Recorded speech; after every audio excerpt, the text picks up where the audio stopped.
And so we settle in. You can feel your body beginning to grow heavy in the most pleasant way. In our time together tonight, there is nothing to examine, nothing to understand, only the gentle rhythm of a story. A story about a time when the very act of seeking comfort was seen as a kind of danger, when the simplest path to rest was believed to be a path to ruin. A story about the strange and quiet fears of the night. Before we drift too far, if you feel a connection to this place of rest, you're welcome to leave a quiet like or subscribe. Think of it not as a task, but as leaving a soft footprint in the sand before you continue your journey inward. And if you feel like sharing a whisper with our quiet community, I always love to see you mention your city and the time on your clock in the comments below. It's a lovely way to feel connected in this fast and sleepy world. But for now, let all of that fade. Alright, let the shadows in your room grow long and soft. Maybe you can hear the faint sound of your own breathing. And together, let's allow the story to begin. The light is failing. You stand for a moment at the edge of town, watching the sun bleed its last orange and purple across the low hills. It's a beautiful sight. But it doesn't bring you peace. Not anymore. With the retreat of the sun comes the slow, creeping chill. A feeling that has less to do with the evening air and more to do with what the darkness brings. It's the year 1345, and the night is not a friend. You pull the coarse wool of your shawl a little tighter around your shoulders. The smell of wood smoke is thick in the air, a comforting, earthly incense from 100 hearths preparing the evening meal. It mingles with the less romantic scents of daily life, damp earth, livestock, and the faint, sour tang of the tanners yard down by the river. This is the aroma of your world. You turn your back on the fading horizon and begin the walk home, your wooden clogs making a hollow, rhythmic sound on the packed miners' earth street.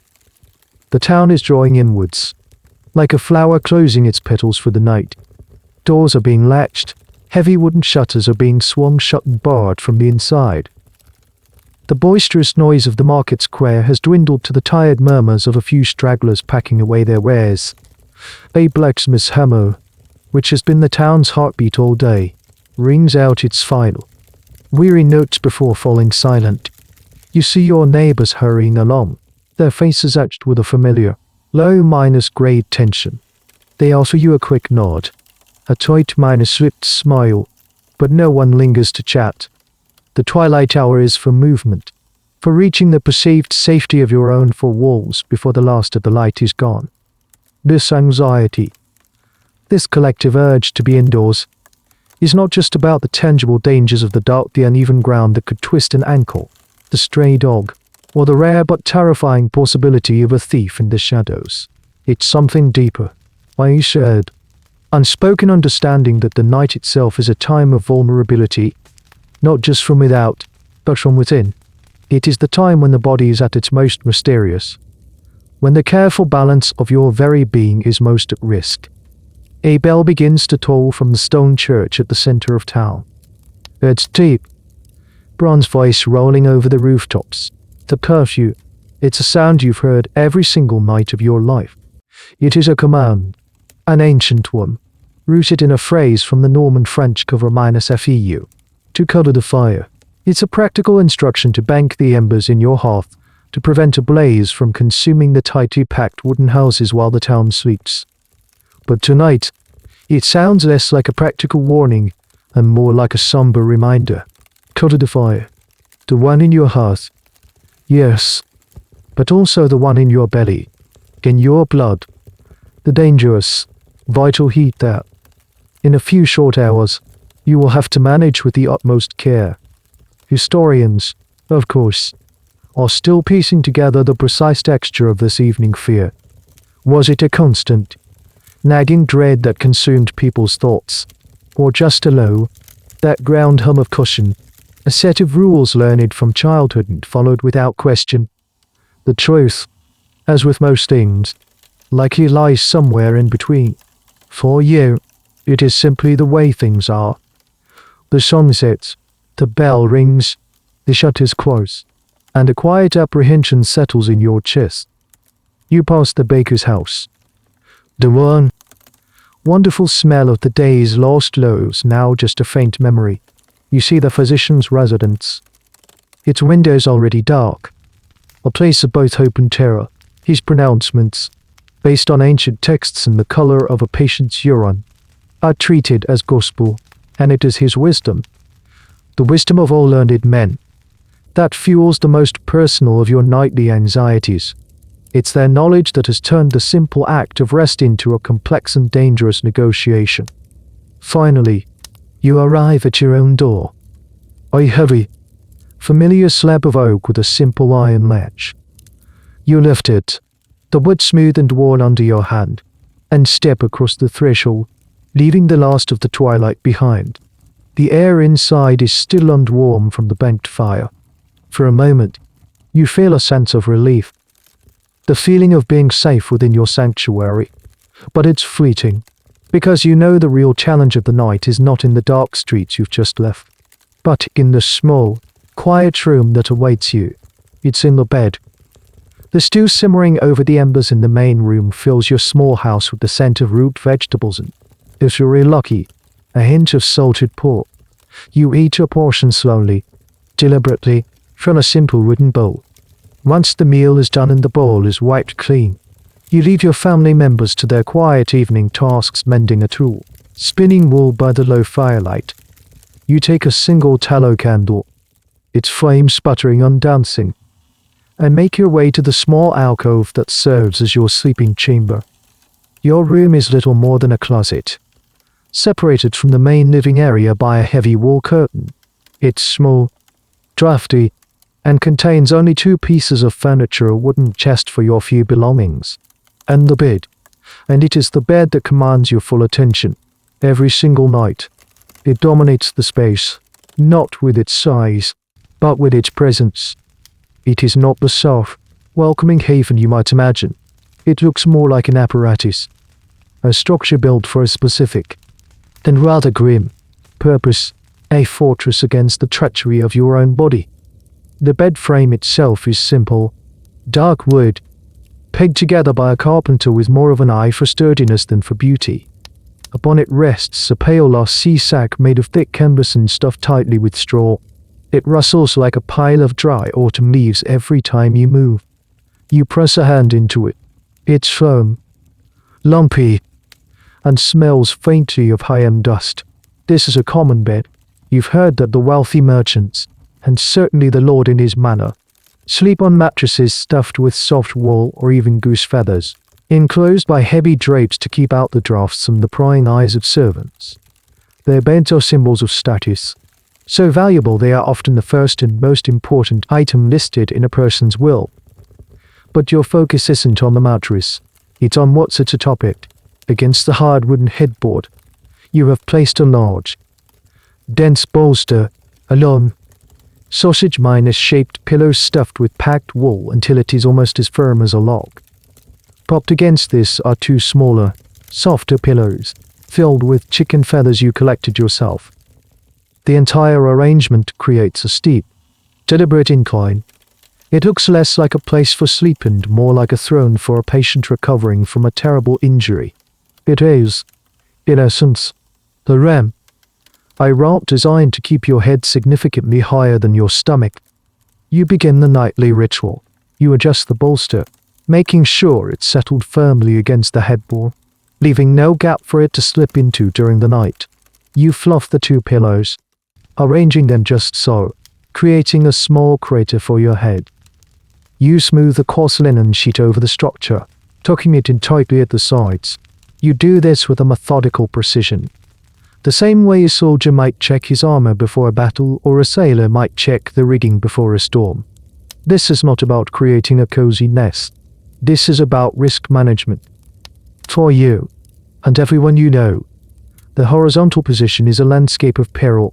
To lie flat is to invite chaos.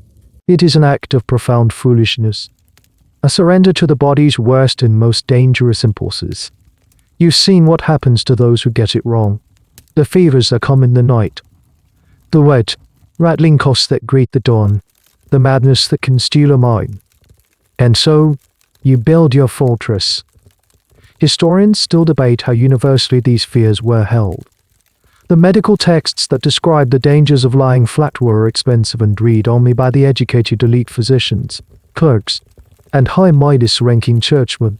Did the common farmer or the charcoal burner, exhausted after a day of back-breaking labor, constrict such a careful sleeping arrangement, or did they just collapse onto their straw pallets, too tired to care about the precise angle of their spine?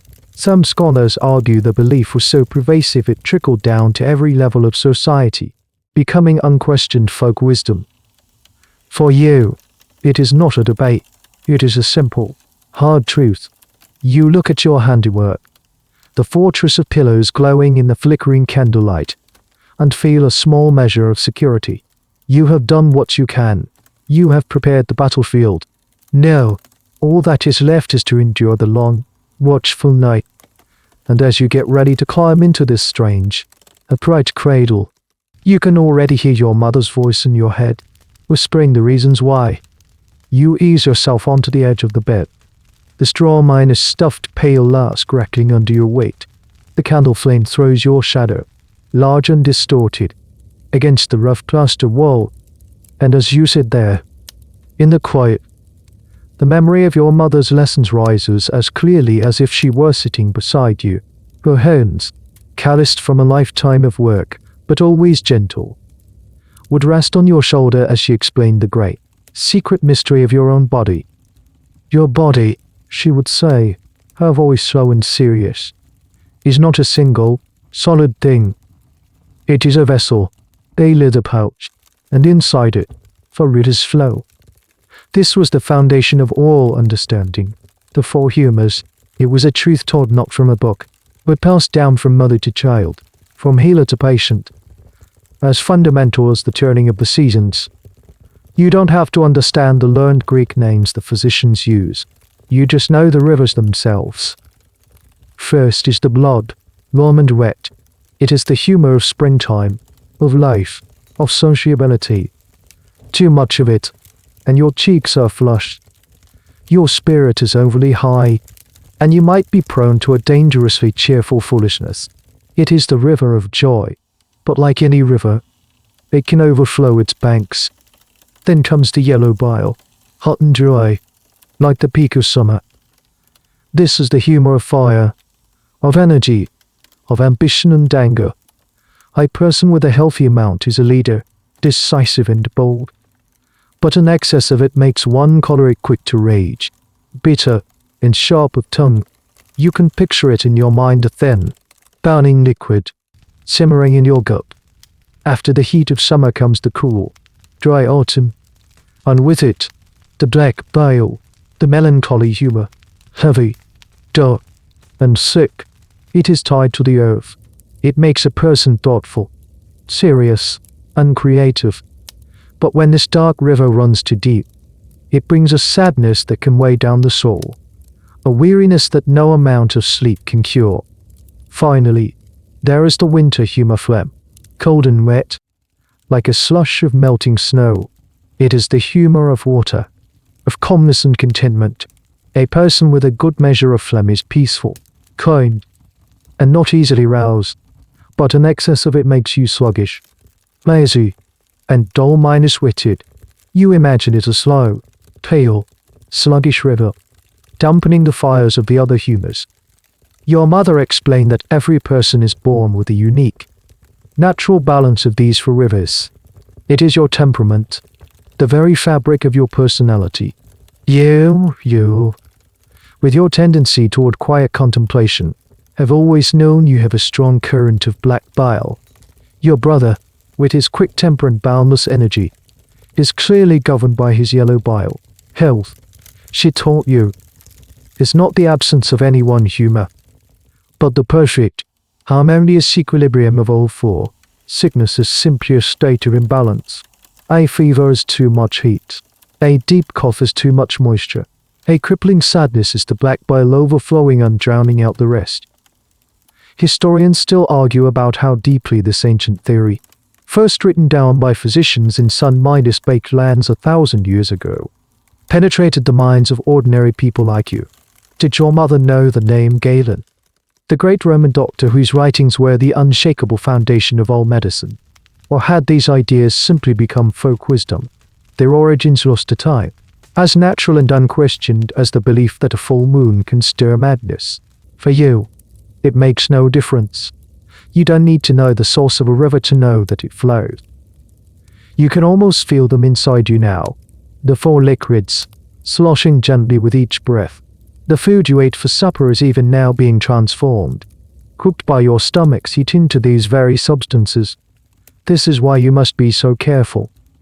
A leek soup might produce more phlegm, while a piece of roasted meat can stoke the fires of yellow bile. It's a truth you apply every day, a constant, subtle chemistry project. You once saw the barber-surgeon tell a red-faced, angry merchant to avoid wine and red meat, prescribing instead a diet of fish and cucumbers to cool his choleric temper. This is the map of your inner world. These four rivers dictate your moods, your energy, your health, your very being. They are in a constant, delicate dance, a state of truce that can be broken by a change in the weather, a poor choice of meal, or a moment of intense emotion. And you know, with a certainty that settles deep in your bones, that the most reckless thing you could do, the single greatest threat to this fragile peace, is to upset the very vessel that contains them, to lay it flat and let gravity begin its terrible, chaotic work. Now you swing your legs up onto the rustling pale lace. You push yourself backward, your back sliding up the steep incline of the bolster and pillows until you are in the prescribed position, not quite sitting, but certainly not lying down. Your head is propped at a sharp angle, your chin dipping slightly toward your chest. This is the first line of defense, and it is a defense against the most volatile and dangerous of the humors, the hot ones. You close your eyes and picture what the barber-surgeon explained to you last year. When you went to him with a series of nagging headaches, he didn't examine your head. He didn't need to. The problem, he said with absolute confidence, originated much lower down, in your stomach. He drew a crude diagram in the dirt with a stick, a simple stick figure of a person. Think of your stomach as a cooking pot, he had said, his voice raspy. It sits over the fire of your liver, which is the hottest organ in your body. All day, this fire cooks the food you eat, transforming it into the four humors. This process of cooking releases vapors, hooked, moist fumes, just like a pot of stew gives off steam. You can visualize it now with perfect clarity, a bubbling cauldron in your abdomen, constantly producing a thin, invisible cloud of hot vapor. During the day, while you are standing or walking, this isn't a major problem. Your upright posture allows these fumes to dissipate, to be breathed out, or to simply circulate without causing much harm. They are a natural byproduct of being alive, but the night changes everything.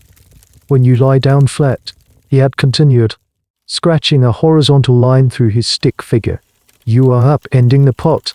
The vapors have nowhere to go but up, and they travel, like smoke up a chimney, directly to the coldest and most delicate part of the body, your brain. This is the core of the terror. The image is inescapable.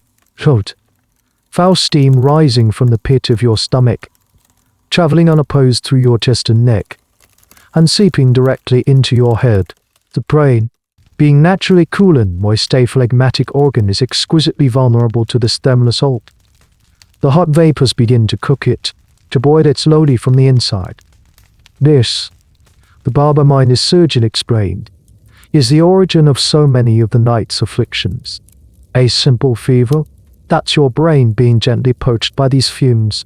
A vivid, terrifying nightmare, that's the vapors agitating your mind, creating chaotic and hellish visions. And the worst outcome, the one whispered about in hushed tones when someone is taken by a sudden and violent illness, is madness, true insanity. The result of the brain being so thoroughly overheated that its delicate substance is forever scrambled. You shift your weight slightly, trying to find a more comfortable position on the lumpy straw. But comfort is not the goal. The awkward angle of your neck, the pressure on your lower back, these are minor inconveniences. The price you pay for keeping your mind safe. You've heard the stories. Old man Hemlock, who was found one morning shouting nonsense at the chickens, his eyes wide and vacant. The physicians all agreed he must have been a flat-minded sleeper. He had let the heat rise to his brain. Of course, the learned men have more complex theories.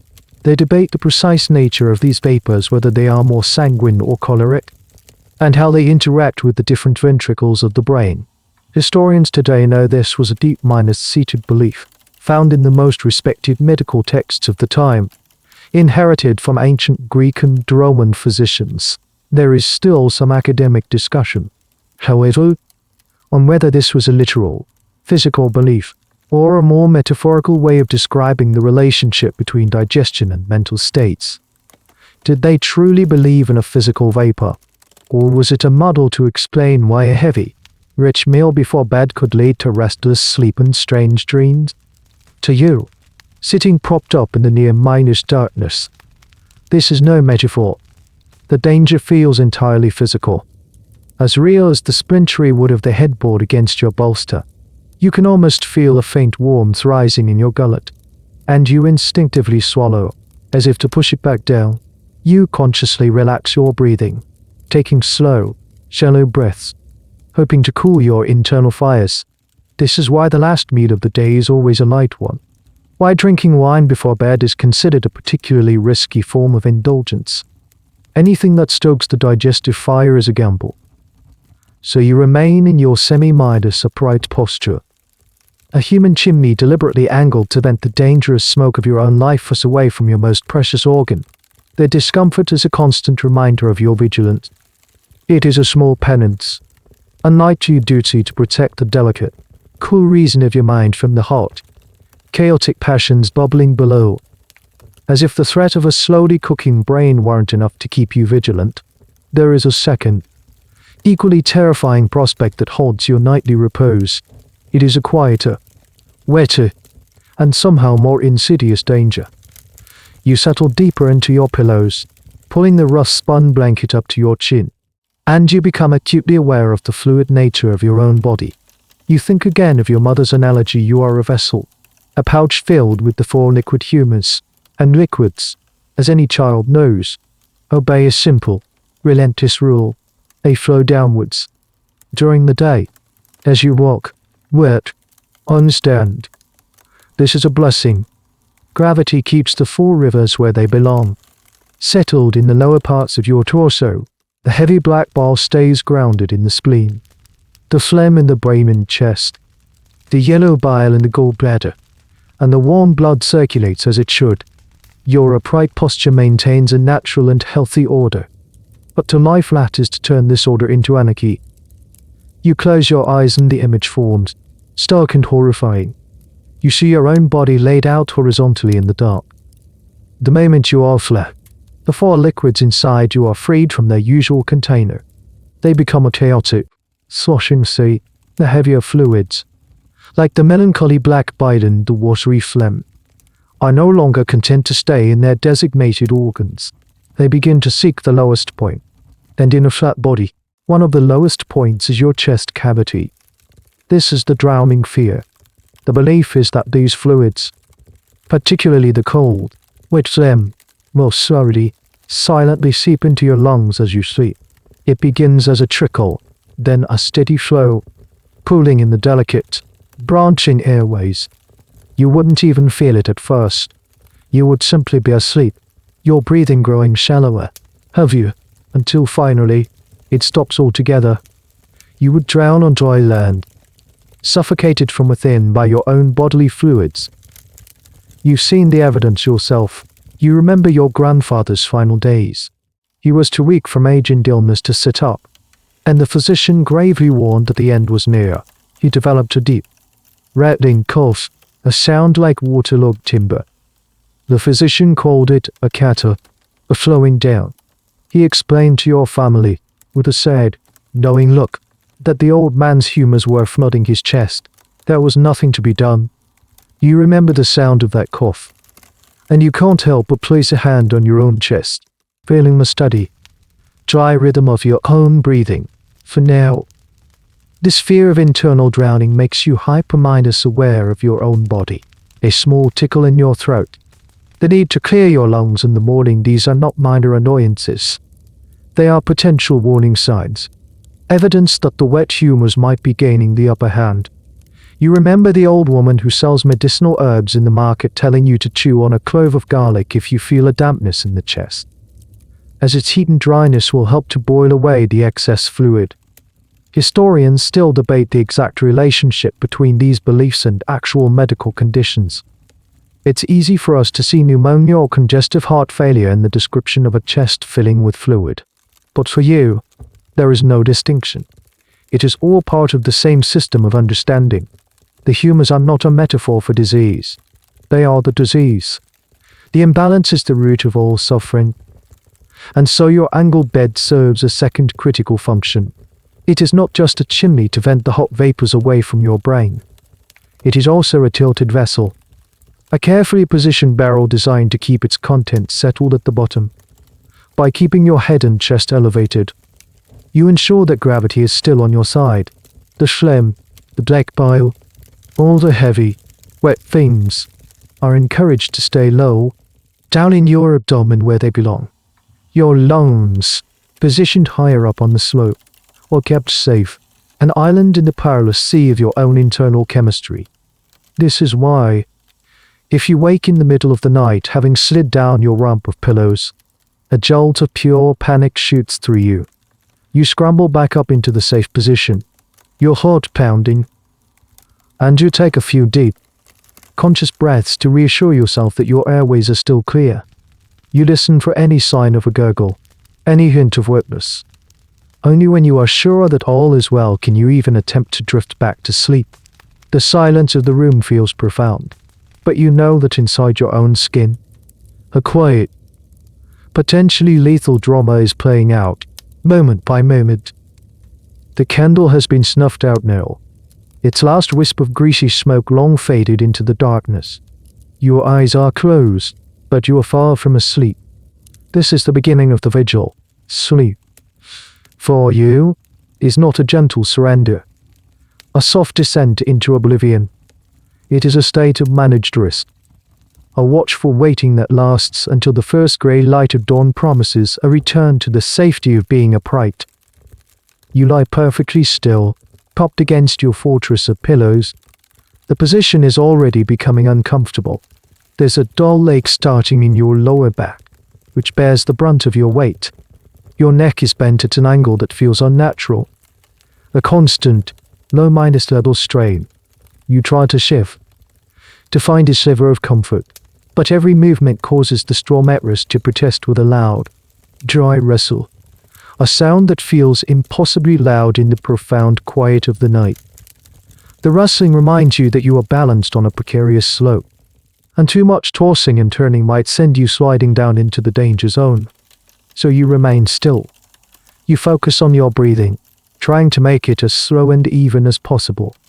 You are listening to the sounds of the house, the creak of a floorboard as the wood cools, the distant sigh of the wind under the eaves, the faint, rhythmic breathing of your family members in the next room. But mostly, you are listening to yourself.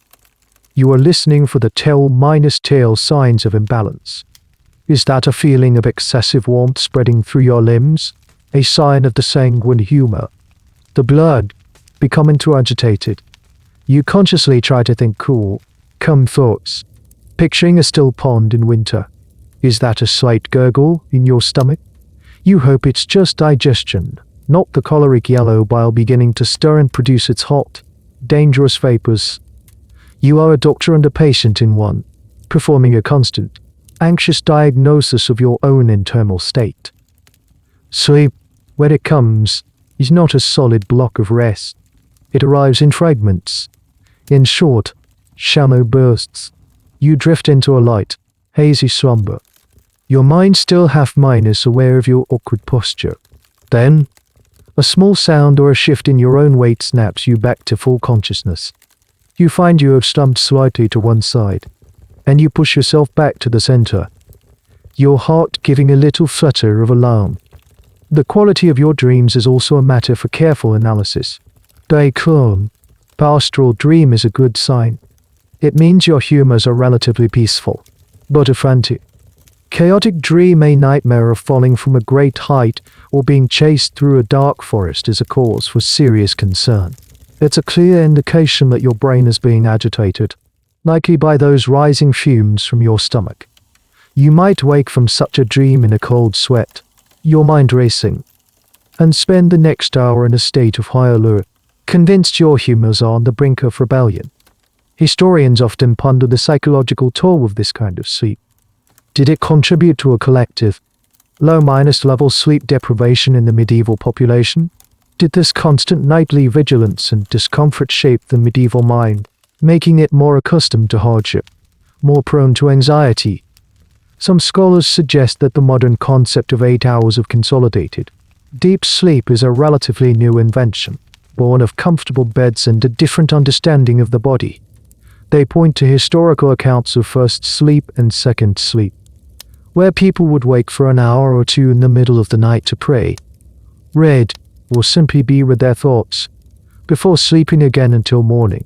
Perhaps this period of quiet wakefulness was a natural consequence of a sleeping posture that was simply too uncomfortable to maintain for an entire night. For you, these academic questions are irrelevant. This is simply the reality of the night.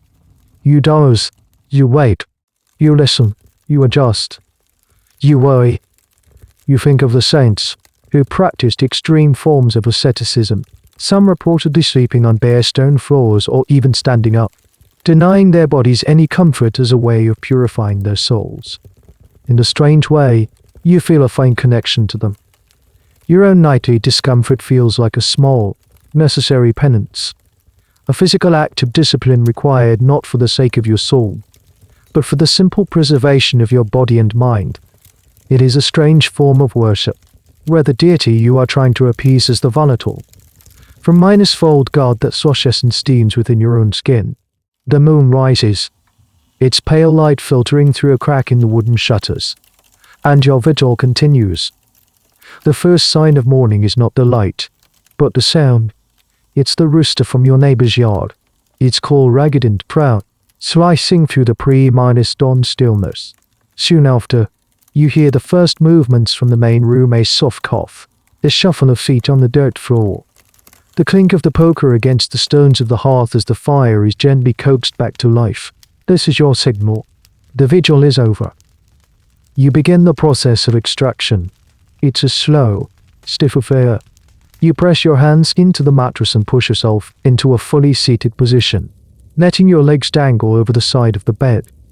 A wave of grogginess washes over you, thick and unwelcome. Your neck cracks as you try to turn it from side to side, a sound like twigs snapping. A deep, persistent ache has settled in the small of your back. A familiar companion that will likely stay with you for the first few hours of the day. You are awake, but you are far from rested. You stand up, your joints protesting. For a moment, you feel a little dizzy. A common sensation after a night spent in that strange, semi-recumbent state. You take a moment to smooth down the rumpled bedclothes, patting the pillows back into their daytime shape. The fortress looks benign in the growing light, just a lumpy pile of bedding, its nighttime menace now dormant. You pull back the heavy curtain and step into the main room. The air is cool and smells of wood smoke and sleep. Your family members are moving with the same slow, stiff gait as you. Your father rubs the back of his neck, his face etched with the familiar lines of weariness. Your mother is already at the hearth, but her movements are measured, lacking the quick energy she'll have later in the day. No one comments on it. This is simply what morning is. It's not a time of bright minor-side renewal, but a gradual, creaking entry into the world of the vertical. As you step outside into the chilly air of the courtyard to fetch water, you see your neighbors emerging from their homes, and you witness a silent, communal ritual of sorrowness. A man arches his back, a grimace on his face. A woman rotates her shoulders, trying to work out the stiffness. Two young boys, not yet old enough to have mastered the art of sleeping still, are rubbing their necks and complaining in low voices. It's a city of stiff necks and aching backs. You see it every morning. It is much a part of the sunrise as the birdsong. This widespread, chronic discomfort is a fascinating subject for modern historians and bio-archaeologists. By examining skeletal remains from this period, they can sometimes see evidence of this life arthritic changes in the neck and spine that might suggest a lifetime of sleeping in an awkward, prop-up position. The debate, of course, is whether these skeletal markers can be definitively linked to sleeping posture, or if they are simply the result of a life of hard physical labor. Some argue it's a combination of both, a body strained by work during the day, then denied true, restorative rest at night. As the town slowly comes to life, a collective stiffness begins to ease. The rhythm of work takes over. The blacksmith's hammer begins its steady beat. The merchants in the market start calling out their wares. The farmers head to the fields. Movement is the cure. As your blood begins to circulate more vigorously, the aches and pains recede into the background. Your body, designed for walking, lifting, and bending, finds its equilibrium in the vertical world. The memory of the night's discomfort fades, replaced by the immediate demands of the day. But the evidence of the night is still there. If you know where to look, you notice the way people carry themselves, a certain carefulness in their movements. You see it in the brief, shared glance of understanding between two people who both happen to be rubbing their lower backs at the same time. This is the shared, unspoken cost of survival, the physical price paid for keeping the humors in their place. And you know, as you begin your own daily chores, that this brief respite is only temporary. The sun is climbing in the sky, but its journey is inevitable. It will cross the heavens and once again begin its descent. And when it does, the whole town will once again prepare to face the strange, uncomfortable truths of the night. The sun is low in the sky again, its long golden rays casting the town in a soft, forgiving light. The workday is over, and the aromas of evening are beginning to rise once more.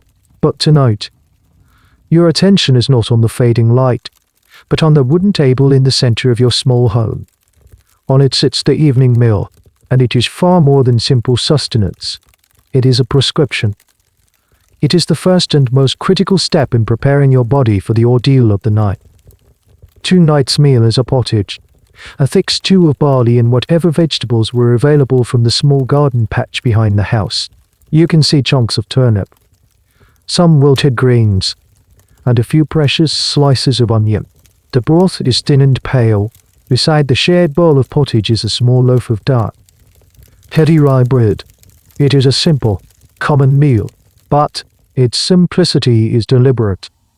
It has been designed, according to the wisdom of the ages, to pacify your humors, not to excite them. You sit down on the rough-hewn bench, and as you dip your piece of bread into the stew, you are actively thinking about the properties of the food you are about to eat. Every ingredient that exists in the world, every plant, every animal, every mineral has its own nature, its own unique blend of the four essential qualities: hot, cold, moist, and dry. Eating is the act of introducing these qualities into your own internal system. Get it wrong, and you are stoking the very fires you will spend all night trying to contain. The barley in the stew is known to be cooling and drying. The turnips are also cool. These are good, safe foods for the evening. They help to counteract the natural heat of digestion and calm the choleric and sanguine humors. The rye bread is considered less ideal than fine wheat bread, which is perfectly balanced, but it's what you can afford. It is known to be a bit on the cool and dry side, which is acceptable. You think about the foods you are deliberately not eating. There is no beef or pork in the stew tonight. Red meats are famously hot and moist, known to produce a rich, excessive amount of blood. Eating a large portion of beef for supper would be like throwing a log on your internal fire right before bed, a recipe for a night of feverish dreams and dangerous vapors. Similarly, there is no wine on the table, only a jug of water. Wine is incredibly heating, a fast track to an overheated brain. Spices, too, are used with extreme caution. A pinch of precious pepper or a clove might be used in a rich man's house, but they are famously hot and dry, and considered risky before sleep. Garlic and onions are also heating, and you notice your mother has used them sparingly in the pottage. This entire system of dietary medicine, known as dietetics, is a cornerstone of your world's health care. It is preventative medicine in its purest form. A physician's first line of treatment is almost never a potion or a procedure. It is a detailed list of foods to eat and foods to avoid. They have elaborate charts and tables, classifying every imaginable foodstuff according to its properties. Pork is hot and moist. Fish is cold and moist. Pears are cold and dry. Chicken is considered one of the most balanced meats, moderately warm and moist. Cheese varies a young. Soft cheese is cool and moist, while an aged, hard cheese is hot and dry. The academic world is still fascinated by the sheer complexity of this system. Some historians argue it was a remarkably sophisticated, if flawed, attempt to create a holistic view of health, where diet, environment, and lifestyle were all interconnected.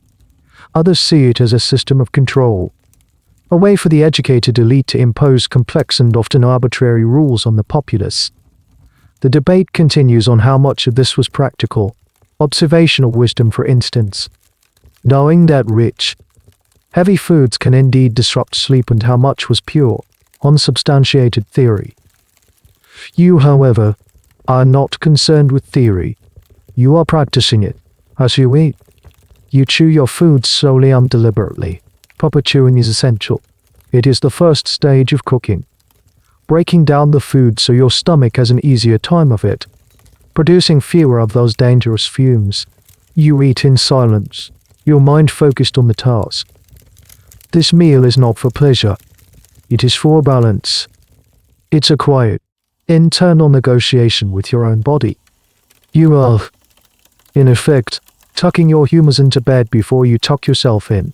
You are ushering them a cool, dry, calming meal in the hopes that they will remain peaceful and settled through the long, dark hours ahead.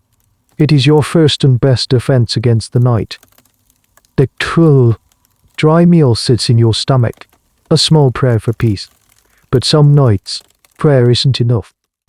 The familiar anxiety still hums beneath the surface, a low thrum of worry that the day's agitations have stirred your humors more than a simple pottage can calm. On nights like these, when the fear of a restless night is particularly sharp, you know a visit is in order. You pull your shawl tight and slip out the door, back into the deepening twilight. Most shops are shuttered, but one still shows a sliver of light from under its heavy door. You walk the short distance down the lane to the apothecary's shop. The sign above the door is a simple, painted picture of a mortar and pestle, worn and faded by the weather. This is a place that smells different from anywhere else in town. You push the heavy wooden door open, and the scent envelops you immediately. It's a complex and overwhelming perfume, 100 different smells layered on top of each other. There is the sweet, hay-like scent of dried chamomile, the sharp, keen smell of lavender, the deep, earthy funk of valerian root. It's all mingling with the spicy notes of ginger and clove, the sweet stickiness of licorice root, and the sharp, acidic tang of vinegar from a row of large clay jars. The air is thick with the dust of ages, and beneath it all is the faint, almost metallic scent of things you cannot name. The shop is a cavern of shadows, lit by a single, flickering oil lamp. Bunches of dried herbs hang from the rafters like sleeping bats, casting long, dancing shadows on the walls. The walls themselves are lined from floor to ceiling with shelves, and on these shelves are countless wooden drawers, clay pots, and a few precious glass bottles that catch the light. Each drawer has a small, faded label written in a cramped, scholarly hand. Behind the counter stands the apothecary himself. He is a small, stooped man with fingers permanently stained brown and yellow from the herbs he grinds all day.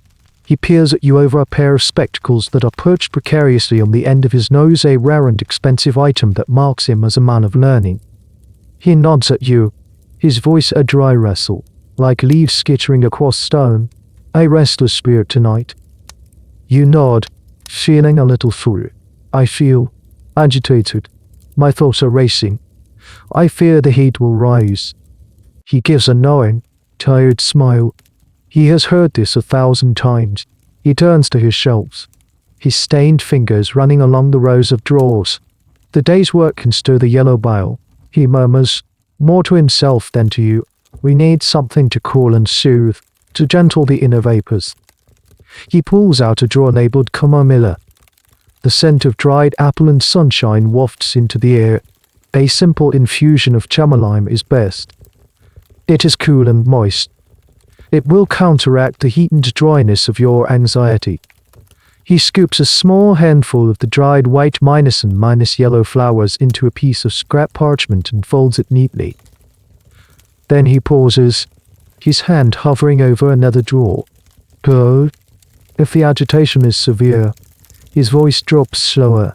He gestures to a small, tightly stoppered ceramic jar kept on a high shelf behind him. Milk of the poppy. You feel a small shiver of both fear and fascination. Everyone knows of the poppy. It is the most powerful of all sleeping aids, a gift of God that can bring a deep, dreamless slumber. But it is also dangerous. The apothecary warns that too much can overwhelm the senses, creating false visions or, worse, a sleep so deep that one's natural defenses are lowered, leaving the body vulnerable to the very imbalances you are trying to prevent. It is a potent and expensive last resort. Historians and pharmacologists still debate the true efficacy of these preparations. Was the pinch of dried poppy in a brew potent enough to have a real sedative effect? Or was the magic in the ritual itself the visit to the dusty shop, the learned man's solemn pronouncements, the taste of a bitter, specially prepared drink? For many, the belief in the cure was likely as powerful as the cure itself. As if to showcase his wares, the apothecary points to a large, ornate jar in the corner, sealed with wax. And for true imbalance, there is always the riak. You stare at the jar. The riak is the king of all remedies, a legendary cure minus all. It's a thick, dark paste made from a secret recipe of over 60 ingredients, including exotic spices, rare gums, and, most famously, the flesh of vipers. It has aged for years, like a fine wine, and a single spoonful is said to be able to cure plague, counteract poison, and restore perfect humoral balance. It is also wildly, impossibly expensive. You shake your head quickly. No, the chamomile will be enough. He nods, seemingly satisfied with your sensible choice. You hand over a small coin, and he gives you the small parchment packet. You hold it in your hand. It feels light, fragile, but it represents a tangible hope. You have taken action. You have not just prepared your body with a careful meal. You have now procured a specific prescription to aid you as you step back out into the cool night air, the complex scent of the shop still clinging to your clothes. The little packet of flowers in your palm feels like a key, a small, fragile key to a few hours of peace. The next day dawns, and you feel surprisingly well. The chamomile infusion, warm and fragrant, did seem to soothe your racing thoughts, and you managed to find a few solid stretches of undisturbed, if not particularly deep, sleep. You wake with the usual stiffness, but without the headache and groggy mind that often follows a restless night. You feel a small sense of triumph. You have successfully managed your humors. You go about your morning chores with a bit more energy than usual. You fetch the water, help kindle the fire, and prepare the simple breakfast of bread and ale. The sun is shining, and a sense of cautious optimism fills the air. It feels like it will be a good day. And then you hear it. From the other side of the room, your father coughs. It's not a loud, dramatic cough. It's a small, wet, chesty sound. A sound that is trying to clear something away. He coughs again, and this time it ends with a slight rattle. In the quiet of the morning, the sound is as loud as a thunderclap. Instantly, the fragile peace of the morning shatters. You and your mother exchange a quick, worried glance. Your father tries to wave it away. clearing his throat and taking a sip of ale. "Just a tickle," he says, his voice a little rough. But the damage is done. A wave of cold anxiety washes over you, far more chilling than the morning air. Every cough, every sneeze, every sign of congestion is a potential crisis. It is a direct, audible message from the body's interior, and the message is one of imbalance. A cough like your father's is a clear sign that the cold, wet humor phlegm is accumulating in his chest. It is the very thing you spend all night propped up on pillows to prevent. It is the beginning of the internal flood. You watch him for the rest of the morning with a hawk's eye. Is his skin paler than usual? Is he moving more slowly? Is his breathing shallow? Every small detail is a clue and a vital. Ongoing investigation. Your mother is already thinking of remedies. She will make a pottage for the midday meal with extra onions and garlic. Foods known for their heating and drying properties, to help his body cook away the excess moisture. She will brew him an infusion of his a poor horehound, herbs that are known to help expel the dampness from the lungs. This intense focus on the body's signals is a fundamental part of your life. You are all amateur physicians, constantly monitoring yourselves and your loved ones for the subtle signs of humoral discord. A flushed cheek, a pale lip, a bout of yawning, a lack of appetite. Nothing is dismissed as trivial. Everything is a symptom. Everything means something. This is why the physician's most powerful diagnostic tool, the one he uses above all others, is not listening to the chest or feeling for fever. It is the urine chart. You have seen it hanging on the wall in his study, a large, painted wheel, showing at least 20 different shades of urine, from a pale, watery straw color to a dark, thick, almost black syrup. Each color, along with its scent and consistency, corresponds to a specific state of the humors. You know that a trip to the physician involves carefully collecting the morning's first water in a special flask, and that the doctor will spend a long time holding it up to the light, swirling it, even sniffing it, before pronouncing his diagnosis. Historians are still fascinated by the elaborate science of uroscopy. It was considered the height of non-invasive medical diagnosis, a window into the body's hidden workings. While it seems absurd to the modern mind, scholars point out that for centuries, it was the primary method doctors used to understand what was happening inside a patient. The debate continues whether any of it had real diagnostic value. Certainly, very dark or bloody urine can indicate serious kidney problems, or if it was mostly medical theater, designed to impress the patient with the physician's profound knowledge. Right now, however, your focus is singular. It is on the sound of your father's breathing. You find yourself listening to your own lungs as well, taking a deep breath and holding it, searching for any hint of a tail-stale rattle or wheeze. That simple cough has changed the entire feeling of the day. It has reminded you, in the most visceral way, of the constant, quiet war being waged inside your own skin. It is a reminder that the enemy is not just the heat that rises, but also the dampness that settles, and the battle against it is relentless. Your father's cough persists for 2 more days. The herbal infusions and the drying diet don't seem to be working. His breathing has a soft, persistent trust, and his energy is low. The unspoken fear in the household has grown into a heavy, tangible presence. On the 3rd day, a decision is made. A coin is taken from the small pouch where the family's meager savings are kept.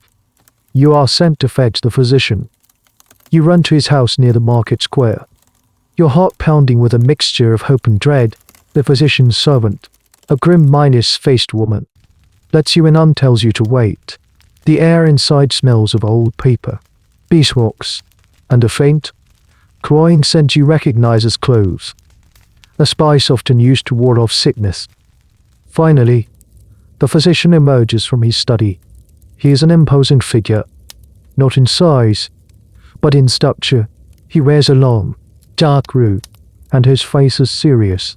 His eyes accustomed to looking for the subtle signs of decay in all living things. You explain the situation, your voice trembling slightly. He listens without expression, then gives a slow, Deliberate nod. He will come. But he has one instruction: have the flask ready. You hurry home. The special glass flask, with its round bottom and long neck, is taken from its safe storage place. When the physician arrives, your father, looking pale and worried, provides the necessary sample. And then, the ritual begins. The physician doesn't approach your father. He doesn't place a hand on his forehead or ask him to breathe deeply. His entire focus is on the flask. He carries it to the window, where the light is best, and holds it up. This is the moment of truth. The household falls silent. You, your mother, your father, you all watch the physician's face, trying to read his expression as he reads the liquid. He holds the flask against the white of his sleeve. The better judge the color. He swirls the contents gently, observing the viscosity, watching for any sediment or cloudiness. You can see the urine is a dark, cloudy amber. A color that you know from folk wisdom is not a good sign. The physician murmurs to himself in Latin, a language you don't understand, but which adds to his aura of immense, untouchable knowledge. He is not just looking at a waste product. He is gazing into a crystal bowl that reflects the entire inner landscape of your father's body. He consults a small, handwritten book he pulls from a sleeve in his robe. It is a portable Euros copy chart, a condensed version of the large wheel in his study. He compares the color in the flask to the colors on his chart, his finger tracing a line of text. A color of deep saffron, with a cloudy disposition, he says, his voice grave. This indicates an excess of the choleric humor, overheated and mixing with the phlegmatic. The heat is boiling the phlegm in his chest, creating a dangerous vapor. The diagnosis is swift and confident. The cough is not just a cough. It is a symptom of a systemic, humoral war. The treatment he prescribes is equally decisive. First, a continuation of the cooling and drying diet: no meat, no wine, only barley water and boiled vegetables. Second, he gives your mother a small, tightly wrapped packet of expensive herbs he has brought with him, a special blend designed to purify the blood and calm the liver's fire. And third, he recommends the most powerful tool for rebalancing the humor's bloodletting. The word hangs in the air, filled with a terrible weight. The physician explains that by opening a vein in the arm, he can rain away the excess hot, moist blood, which will in turn help to cool the entire system and allow the phlegm to dissipate. It is a direct and forceful intervention. Historians today view the practice of bloodletting with a kind of morbid fascination. For over 2,000 years, it was one of the most common medical procedures in the world, used for almost every conceivable ailment. The debate among scholars is not about whether it was done, but about the sheer scale of it. Was it a daily occurrence in every town, or a more specialized treatment reserved for the wealthy and the desperate? And how could such a demonstrably harmful practice persist for so long? The answer seems to lie in the unshakable logic of the humoral system. If sickness is an excess, then the solution is to remove that excess. In a world without antibiotics or modern diagnostics, it was a tangible, visible, undramatic action. It felt like a powerful cure. Your father pales at the suggestion, but he nods in agreement. To refuse the physician's advice is unthinkable. It is to question the very foundation of medicine. The physician says he will send the barber-surgeon in the morning. They are the ones with the sharp blades and the steady hands for such work. He takes his coin, gives a final, solemn nod, and leaves. The heavy silence that descends on the room after he is gone is thick with fear, but also a sliver of desperate hope. A course of action has been set. The mysterious illness has been named and confronted. The strange, clouded liquid in the flask has yielded its secrets. And now, a sharp and painful remedy is on its way. The barber-surgeon is scheduled to arrive tomorrow. For now, the weight of the physician's diagnosis settles over your house like a shroud. You try to busy yourself with chores, but your mind is elsewhere, caught between fear for your father and a deep, ingrained respect for the system that has prescribed such a harsh cure. As you go to the market for the herbs the physician ordered, Your path takes you through the town's wealthier quarter, and for a moment, your troubles are eclipsed by a flicker of envy. You see a wealthy wool merchant standing in the doorway of his large, timber miners framed house. He is a man whose choleric, or perhaps sanguine, nature is evident in his ruddy cheeks and expansive belly. You imagine his life, filled with rich foods and fine wines, the very things that would send your own carefully managed system into chaos. You wonder, does he worry about the night in the same way you do? The answer, you know, is yes. The four humors govern the rich and the poor alike. A king's blood is just as susceptible to overheating as a peasant's, but the rich have more elaborate, and certainly more comfortable, ways of defending themselves. You catch a glimpse through his open door into the house's main chamber, and you see it his bed. It's not tucked away in a small alcove like yours. It's the centerpiece of the room. A magnificent, for minus poster behemoth. Heavy, embroidered curtains hang from a carved wooden canopy, ready to be drawn at night to create a small, private, draft-free room within a Midas room. But it's the structure of the bed itself that captures your attention. It's stolted, not with a haphazard pile of straw bolsters and feather pillows, but by design. The entire wooden frame is built on an incline, with the head raised significantly higher than the foot. It is a permanent, perfectly engineered fortress. You can picture the merchant at night. He would climb into this grand machine, his head resting on pillows stuffed with the softest goose down, his body supported by a thick, yielding feather mattress, not a lumpy sack of straw. He would still be sleeping at a steep angle, his posture just as carefully managed as your own, but he would be doing it in a state of relative luxury. The angle would be constant, the support uniform. He wouldn't wake up with a sharp straw poking him in the back, or find he had slipped down his lumpy ramp in the middle of the night. This difference in bedding is a stark symbol of the social hierarchy. While you and your family make do with a simple pale lass on the floor or a rough wooden frame, the wealthy could invest a fortune in their beds. As you've heard, these beds were so valuable that they were often the only piece of furniture a person would name specifically in their last will and testament, passing it down to their heir like a piece of land or a bag of gold. Archaeologists and historians study these wills and household inventories and the material world of the past. The sheer value assigned to beds is a consistent finding. The debate among them is what this truly signifies. Was it purely a status symbol, a way to display wealth in the most prominent piece of household furniture, or does it reflect the deep medical anxieties of the time?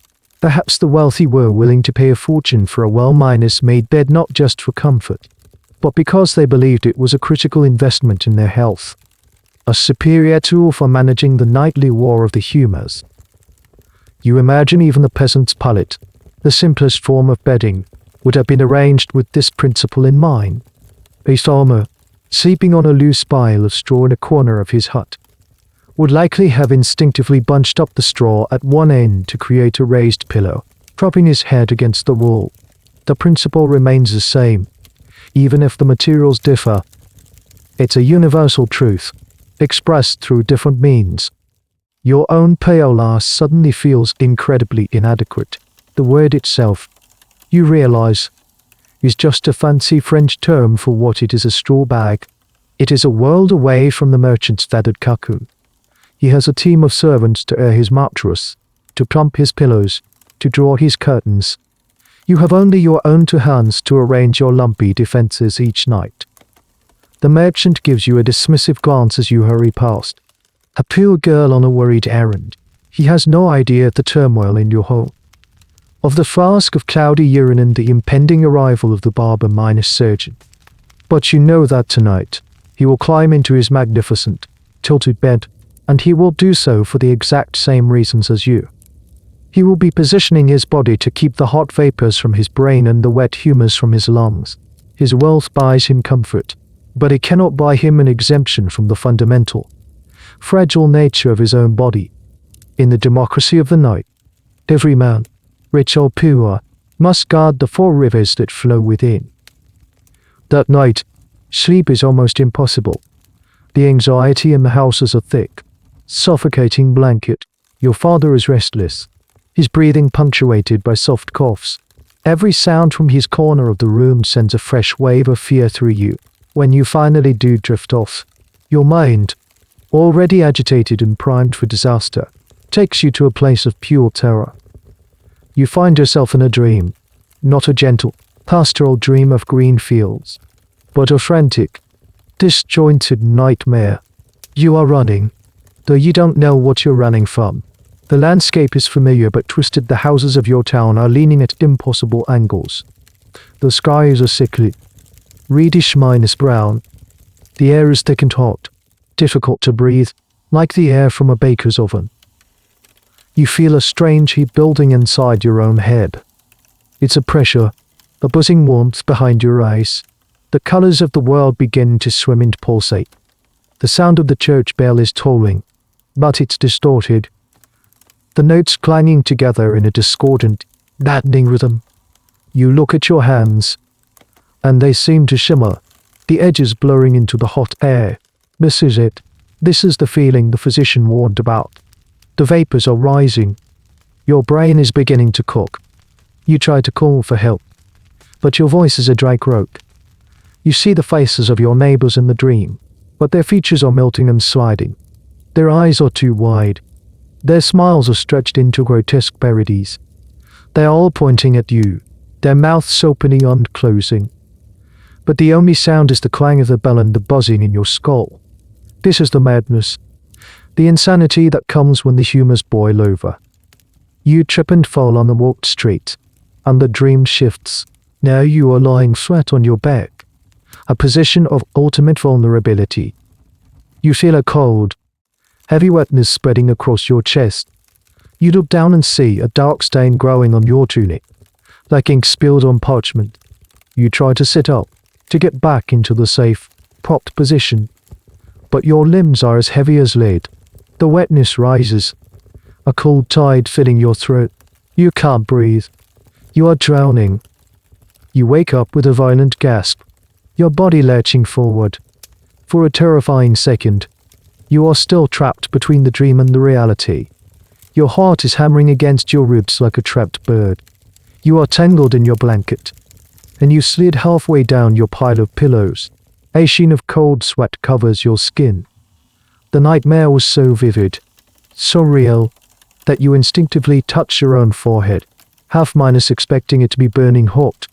You take a deep, shuddering breath, reassuring yourself that your lungs are still clear, that you are not, in fact, drowning. The room is dark and silent, save for the sound of your own ragged breathing. The dream was a fiction, but the fear it produced is utterly real. It is a perfect, textbook illustration of everything you have been taught to dread. It's as if your sleeping mind, agitated by the day's anxieties, created a drama based on the physician's direst warnings. Historians and psychologists who study the medieval period are fascinated by the content of dreams recorded in personal letters and chronicles. They often reflect the deep-seated anxieties of the era, dreams of damnation, of monstrous demons, of plague and famine. The question they debate is a classic chicken minus and minus egg problem. Did the medical theories of the time create these specific nightmares? Or did the common, universal human experiences of fever minus dreams and respiratory distress help to create and reinforce the medical theories? It's likely a feedback loop, with belief and experience strengthening each other in a terrifying cycle. You pull yourself back up into the proper, safe position, your body trembling. You rearrange the pillows with shaking hands. The vividness of the nightmare has left a residue of pure dread. It has given you a visceral taste of the very fate you are fighting against. You know, with a grim certainty, that you will not sleep again tonight. You will simply sit here in the dark, propped up on your lumpy throne of straw, listening to your father's cough and waiting for the morning. Waiting for the glint of the barber minus surgeon's blade, which now seems less like a threat and more like the only possible deliverance from the horrors your own mind has just shown you. The last hours of the night are the longest. The darkness outside the shutters is no longer absolute. It has thinned to a deep, washed minus out grey. You haven't slept. You've been sitting in your uncomfortable bed, a silent statue of worry, marking the slow, agonizing passage of time. Your mind is a churning sea of fear, the memory of the nightmare, the sound of your father's breathing, the imagined glint of the barber-surgeon's blade. And in this quiet, desperate moment, another voice enters your mind. It's not the learned, Latin-laced voice of the physician, nor the cautionary whisper of your mother. It's the memory of village gossip, of hushed conversations overheard at the well or in the market. It's the voice that speaks of old Elspeth. Elspeth lives at the very edge of town, where the packed earth streets give way to the muddy track that leads to the woods. Her cottage is small and crooked, with a roof that sags in the middle and a garden that is an untamed riot of herbs you cannot name. She is not a physician. She is not an apothecary. She is a wise woman, a cunning Midas woman. The titles are whispered with a mixture of respect and fear. You've seen her. A woman as gnarled and weathered as an old oak tree, with eyes that seem to see more than they should. She doesn't deal in humoral theory. You've never heard her speak of hot and dry, or cold and moist. Her language is different. She speaks of calming a fretful heart, of strengthening a weakened spirit, of washing away a creeping sorrow. Her medicine is the medicine of the soil, of the mood, and of secrets passed down from her mother, and her mother before that. You remember once seeing a neighbor, frantic with worry over a baby who wouldn't stop crying, slip away towards Elspeth's cottage after the physician's prescribed diet of cooled goat's milk had failed. Later, you heard the woman tell a friend that Elspeth had simply crushed some fresh geranium flowers and mixed them with warm water to make a paste, which she then wrapped in a cloth and laid on the baby's stomach. She had given the mother a tea of linden flowers to calm her own nerve. The baby and the mother had slept through the night. It seemed too simple, too sensible. It defied the physician's complex logic. The learned men and the priests warn against such people. They call their knowledge superstition, their remedies the work of the devil. But when a fever won't break, or a sadness won't lift, people still find their way to her crooked door. She is the court of last resort. Historians still try to map this hidden landscape of healing, the unofficial network of care that operated in the shadow of formal medicine. The debate is ongoing where these wise women are silent opposition to the university-trained physicians, practicing a completely different and competing form of medicine. Or was the boundary more porous? Did their knowledge flow in hidden streams, with folk remedies sometimes being adopted by physicians, and the language of the humors trickling down into folk practice? Were they rivals, or two sides of the same one coin, both trying to bring comfort in a world of pain? You recall a particularly strange piece of advice you heard someone attribute to Elspeth. For a troubled mind that could not find sleep, she had apparently recommended collecting the dew from the leaves of the lady's mantle plant, but it had to be done in the pre-dawn grey, before the first rays of the sun had touched the droplets. A single drop of this dew on the tongue, she said, would wash away the night's fears. It is a beautiful, poetic idea, but to the physician, it would be utter nonsense. Dew has no place on his charts of humors and qualities. For a wild, fleeting moment, you think of it. You could slip out of the house now, run to her cottage. You could beg her for a remedy for your father. Something gentler than a blade, a poultice, a tea, a chanted charm under the rising sun. Perhaps she would know a way. But the thought dies as quickly as it arises. The fear is too great. Fear of the priest's condemnation from the pulpit, fear of your neighbor's judgment, and most of all, fear of the physician's authority. His knowledge comes from ancient, respected books, from the great minds of the past. Her knowledge comes from where? The dirt? The wind? To trust her over him would be a leap of faith into a dangerous, unproven world. It is better to trust the terrifying, painful certainty of established science than the gentle, whispered mystery of the woods. A thin, pale sliver of light appears in the crack of the shutters. The sun is rising. The time for deliberation, for considering alternate paths, is over. Soon, there will be a knock on the door. You hear your mother stir in the other room, her sigh heavy with resignation. The official, sanctioned, and terrifying process of healing is about to begin. Just as the sun begins to cast its first weak, watery light into the sky, a change in the air signals the arrival of a new season. A damp, bone-minus aching chill seeps through the cracks in the walls. A cold that feels different from the crisp frosts of early autumn. It's the deep, penetrating cold of winter, and with it comes a whole new dimension of humoral anxiety. You pull the thin wool blanket tighter around your shoulders, your breath misting in the air of your small room. The arrival of winter is a precarious time. The world outside is becoming colder and wetter. And according to the great chain of being that links your small body to the cosmos, so too is the world inside you. Winter is the season of phlegm. This is the time of year when the phlegmatic humor, naturally cold and moist, is at its most dominant and dangerous. It thickens on the body, slowing the flow of the other humors, dampening the vital heat that keeps you alive. The physician's warning about your father's cough now carries an extra, seasonal weight. An excess of phlegm in the chest is always a concern.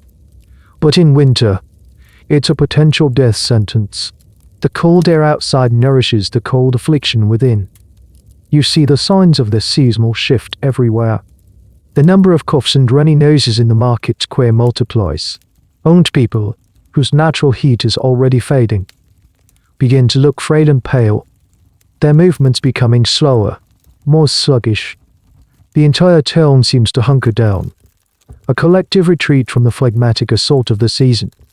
Your family's entire routine shifts to counteract this threat. The evening meal, already designed to be calming, now incorporates more heating ingredients. A pinch of ginger, if you can afford it, might be added to the pottage. You eat more onions, leeks, and garlic vegetables known for their warming, drying properties. You avoid fish, which is notoriously cold and wet, and try to eat bread that is well minus baked and crusty, as the crust is considered to have a drying effect. You also change how you dress. You add another layer of wool, not just for comfort against the cold, but as a medical necessity. Keeping the body warm is a way of preserving your internal fire, or fighting back against the encroaching dampness. You are especially careful to keep your head covered, as the brain is considered the most phlegmatic organ, a cool, moist sphere that is particularly vulnerable to the season's influence. Historians and climatologists have long debated the impact of the Little Ice Age, a period of cooling that historical records suggest was taking hold in the 14th century. Winters were becoming longer and harsher, summers cooler and wetter. Some scholars argue this climatic shift had a profound impact on daily life and health, leading to crop failures, famines, and a population that was likely more susceptible to respiratory illnesses. Did this worsening weather amplify the medical anxieties surrounding the cold and wet phlegmatic humor? It's a compelling idea that the very air people breathed was confirming their deepest medical fears on a daily basis. The very concept of a cold as a sickness is rooted in this thinking. You don't catch a cold from another person. You develop a cold because you have allowed your body to become too cold and wet, throwing your humors out of balance. Being caught in a winter rainstorm or sleeping in a drafty room doesn't just make you uncomfortable. It's a direct invitation for a phlegmatic illness to take root. This is why the fear of dampness is so profound. A leaking roof is more than an annoyance. It's a health hazard. Wet clothes are not just uncomfortable, they are a danger. You see your mother carefully drying laundry by the fire, ensuring every last bit of moisture is gone before it's put away. The impending arrival of the barber-surgeon feels even more urgent now. His task is to let out the bad blood, the blood that has become corrupted by the excess of the other humus. But his actions are also seen as a way of stoking the internal furnace. By removing some of the wet, sluggish fluid, the body's natural heat can burn a little brighter, helping to cook away the dangerous phlegm that has settled in your father's chest. So you wait, shivering a little in the growing light, acutely aware of the connection between the grey, damp sky outside and the fragile, threatened warmth within your own body. Winter is not just a season of snow and ice. It is a time of slow, creeping, watery peril, and the battle for your health has just become significantly more challenging. The minutes stretch into an hour. Still, the barber minus surgeon does not come. The tension in your small house is unbearable. To escape it, you volunteer for an errand that will take you across town fetching a small measure of oats from the miller. It's a simple task, but it's a reason to be moving, to be out of the charged and fearful silence of your home. As you hurry through the streets, the town is now fully awake. Carts rattle over the uneven ground, and the air is filled with the sounds of work. You pass a small group of men gathered near the town gate. They are soldiers, part of a small retinue accompanying a local knight on his travels. They are rough miners-looking men, their faces weathered and their leather jacks scuffed and worn. One of them, a grizzled man with a scar down his cheek, is telling a story to his companions, and you catch a fragment of it as you pass. He is talking about his time on campaign, sleeping in the open field during a long siege. For a month, he boasts, his voice a low growl. Not once did I lie down, slept propped against my shield, or with my back to an oak tree, like another. A man who lies flat on the battlefield is a man who wakes up with a slit throat or a chest full of water. His companions nod in grim agreement. His words, though spoken in a completely different context, resonate with a shocking familiarity. He's talking about survival, but the principles he describes are the same ones that govern your own anxious nights. For him, the danger is an enemy soldier's knife in the dark. For you, it's the silent treachery of your own body, but the solution is identical. Stay upright. You think about this as you continue on your way. The soldier's life is one of extreme humoral imbalance. A battlefield is a place of heat and violence, stoking the choleric humor to a fever pitch. The food is poor and irregular. The nights are cold and damp. His body must be in a constant state of near-minus rebellion. He has learned, through brutal necessity, a skill that you practice out of medical caution. He has mastered the art of vertical sleep. You try to imagine it sleeping in the cold mud, with only a tree trunk for a headboard and the fear of an imminent attack for a bedfellow. His sleep must be even more fragmented and shallow than your own. A light, animalistic dozing, ready to spring to full, violent consciousness in an instant. Compared to that, your lumpy straw pail lass and bolster suddenly seem like a luxury. This soldier's testimony is a reminder that the practice of propped minus up sleeping wasn't just confined to the domestic sphere. It was a practical necessity in many walks of life. Travelers on the road, shepherds watching their flocks by night, watchmen on the city walls, all would have practiced a form of this watchful, semi-minus upright rest. Historians who study the daily life of medieval soldiers and travelers often piece together their reality from sources like this small, anecdotal accounts in chronicles or letters. The academic debate often centers on how much these practices were driven by the same medical theories that governed your life, and how much was pure practicality. Did the soldier sleep upright because he feared for his humors, or simply because he needed to be ready to fight at a moment's notice? The truth, most likely, is that the two ideas were completely intertwined. The practical need for vigilance was reinforced by a medical theory that gave it a deep, physiological justification. Lying down was dangerous for your soul, your humors, and your physical safety. You reach the meadows. The air thick with the fine, white dust of flour. As you wait for your measure of oats, you look at the men working here. Their bodies dusted white oats. Their work is hard, but when they go home tonight, they will face the same nightly challenge. The soldier, in his own rough way, has become an expert in the field. He has turned his body into a fortress out of necessity, enduring a level of discomfort that makes your own nightly arrangements seem almost comfortable by comparison. His words have given you a strange, grim sort of comfort. They have universalized your struggle. This nightly battle is not just yours. It is fought by everyone, in different ways, on different fronts. As you walk home with the small bag of oats, the fear for your father is still a cold knot in your stomach. but it is now joined by a flicker of something else, a sense of shared human resilience in the face of a world that offers so little genuine rest. You arrive home, the bag of oats clutched in your hand, and find that the barber-minded surgeon has still not arrived. The waiting continues. Your mother is sitting by the hearth, her hands busy with mending a shirt, but her movements are jerky and distracted. Her gaze keeps flickering to your father, who is now sitting up, propped against the wall by the very same bolster and pillows from his bed. Even in the daytime, he cannot risk lying flat. Your attention is drawn away by a sound from the house next door. It's the sharp, piercing cry of a baby. It's a sound you hear often. Your neighbor, a young woman named Isolde, had her first child just a few months ago. The crying is a normal part of the day, but today, you listen to it with a new kind of awareness. A few moments later, Isolde herself appears in the doorway of your house, her face a mask of exhaustion and worry. Her baby is cradled in her arms, red-faced and wailing. "He will not settle," she says to your mother, her voice tight with desperation. "He has a cough, and I fear he has taken a chill." Your mother makes a soothing sound and gestures for her to come in. Isolde sits on a stool, rocking the crying infant.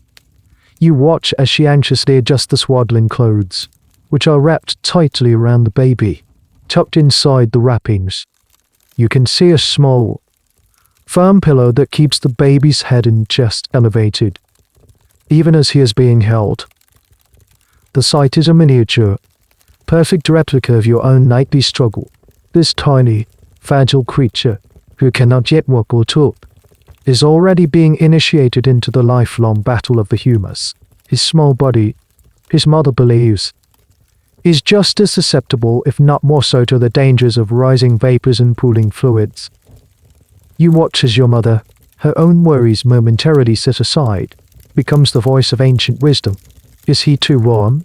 she asks, placing a gentle hand on the baby's forehead. A fever in one so young is a dangerous sign. It shows the blood is agitated. She advises Isolde to give the baby only a little thinned goat's milk, which is known to be cooling. Isolde shakes her head. "He is not hot. He is dumb when he coughs. It is a wet sound." She looks down at her child, her eyes filled with a primal fear. The drowning fear. This scene, a mother's terror over her infant's health, is timeless.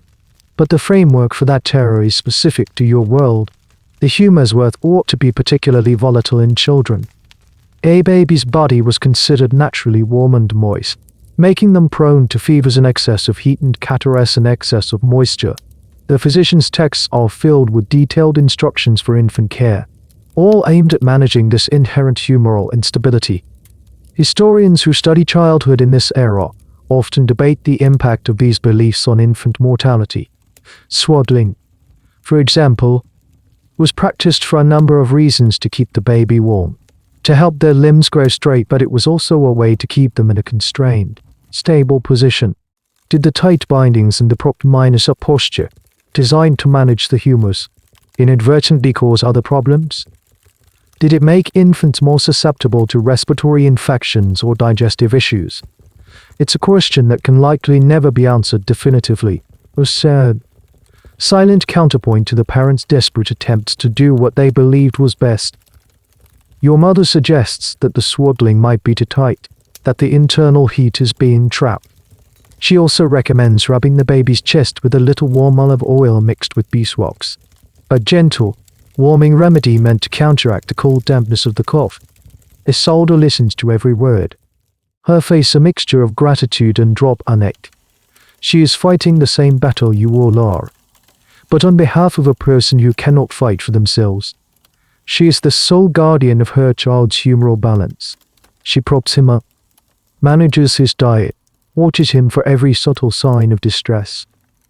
The baby's cries finally subside into red, watery breaths. Isolde, looking a little calmer, gives a grateful nod and retreats to her own home. The brief, intense drama is over, but it leaves an echo in the room. It's a potent reminder of how early these lessons are learned. how deeply these fears are ingrained. The anxiety is passed down from one generation to the next, wrapped in the very swaddling clothes of a newborn child. Before you can even walk, you are taught that the world is a place of dangerous imbalances, and the first and most important landscape you must learn to navigate is the one within your own skin. Finally, there is a sharp rap on the door, not the familiar knock of a neighbor, but a brisk, official sound. The barber-surgeon has arrived. But it's not the man you were expecting. The old, grizzled town surgeon. This is a younger man, an apprentice perhaps, his face clean minus shaven and serious. He carries a small leather roll under his arm. He steps inside, his presence immediately filling the small room with a new and potent kind of anxiety. He gives a curt nod and gets straight to business. He unrolls his leather kit on the table, revealing a terrifyingly neat row of gleaming metal instruments, razors, probes, and several lancets of different sizes, their pointed tips catching the dim light. He also produces a small, round wooden doll. The procedure is about to begin. Your mother leads you outside, into the chilly courtyard. This is not for your eyes, she says, her voice strained. You know she is right, but you can't help but linger near the door, your ear pressed against the rough wood, a horrified and fascinated witness. As you stand there, shivering, you hear a low murmur of conversation from the lane. Two of your neighbors, a weaver and a tanner, are talking in hushed tones, their curiosity piqued by the barber-surgeon's arrival. You can hear their words clearly through the quiet morning air. They say old Godfrey over on the river road. The weaver says, his voice conspiratorial whisper, sleeps as flat as a flounder every night of his life. The tanner makes a sound of disbelief, a low grunt, and he still draws breath. He does. The weaver continues, clearly enjoying the scandalous nature of his gossip. My boy delivered some cloth there last week, went in the house, and saw the bed with his own eyes.